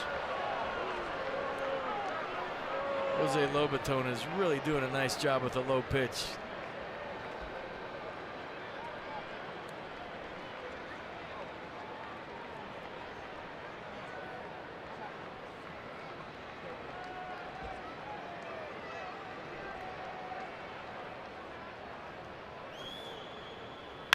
A high drive to center. Goodwin after it. It's going to stay in the yard. And that's going to be a triple for A.J. Pollock.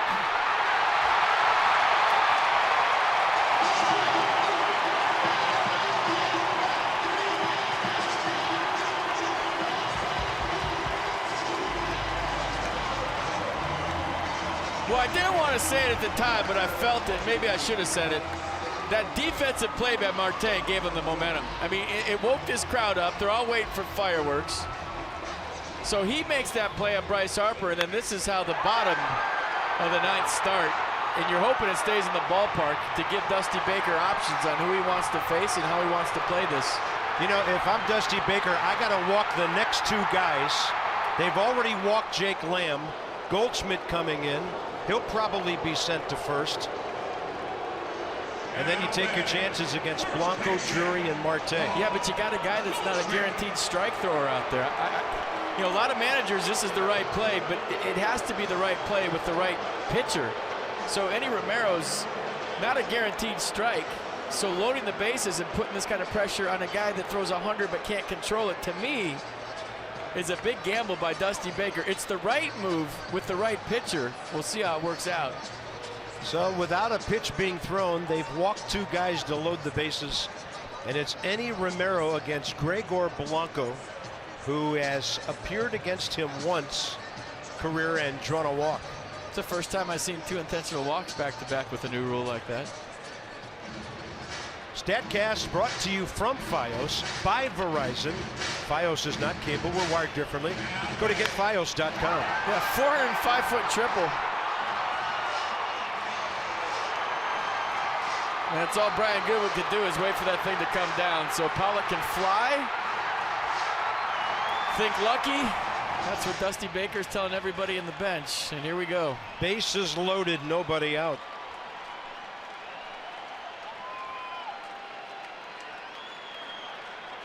You get out of this thing, you're living right.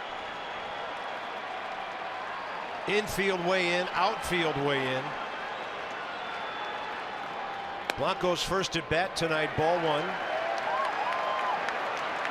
Johnny Holiday back in the studio with Ray tonight. WB Mason, Nats Extra when this one's over.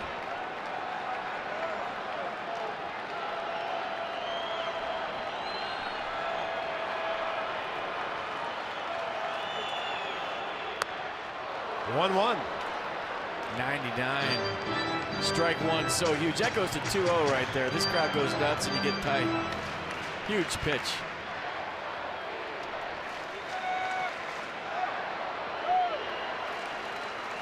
Five game. It's been that way since the top of the 8th.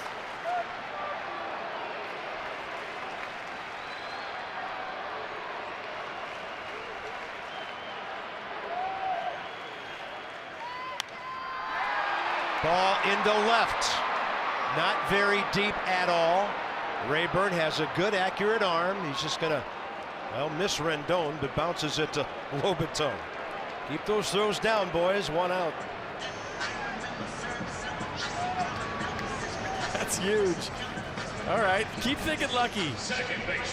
Next up, Brandon Drury, who's never faced Romero.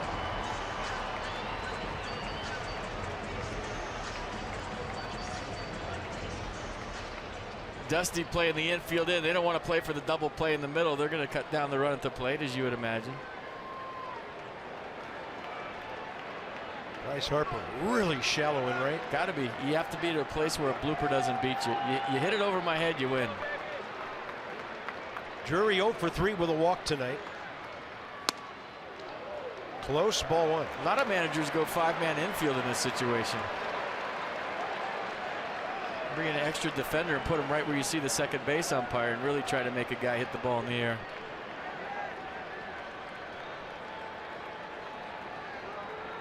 Guess that would be Sanchez right now if Dusty wanted to.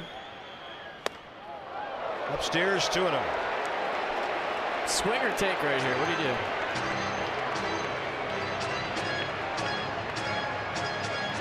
Too wide, weren't close. Well, first one was close. Last thing you want to do is help him if he misses. You also want to get something you can drill somewhere. I'm taking. He might be swinging.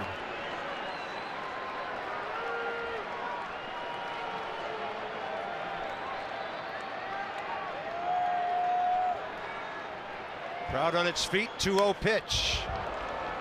Swinging.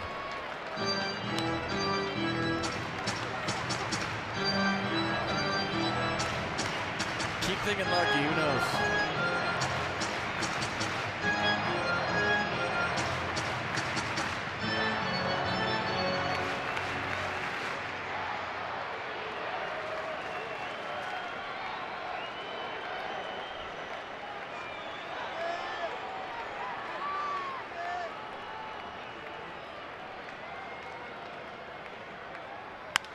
Base hit, game over.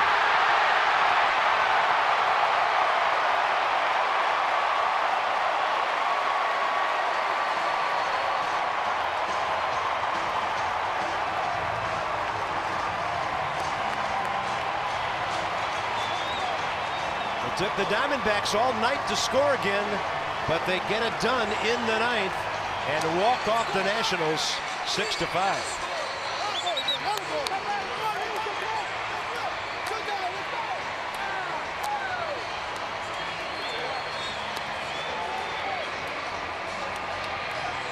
Rodney the winner, Romero the loser. Quite a comeback, but they couldn't get over the hump. It was a fight night. They got back into it, down 5-0. It's a tough loss, especially since everybody in Division I. But sleep fast and get them tomorrow. What are you going to do? That's FP. I'm Bob, and for Dan, thanks for staying up late with us again tonight. The final, the D-backs win it 6-5, and now the season series is even at 2 games apiece. Tomorrow, it's Tanner Roark against the Nats. Coverage begins at 7:30 p.m. with Nats Extra pregame. This has been a presentation of Masson.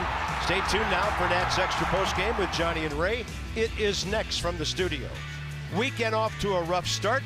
It's still a 5-2 road trip. And from Phoenix, so long for just a while.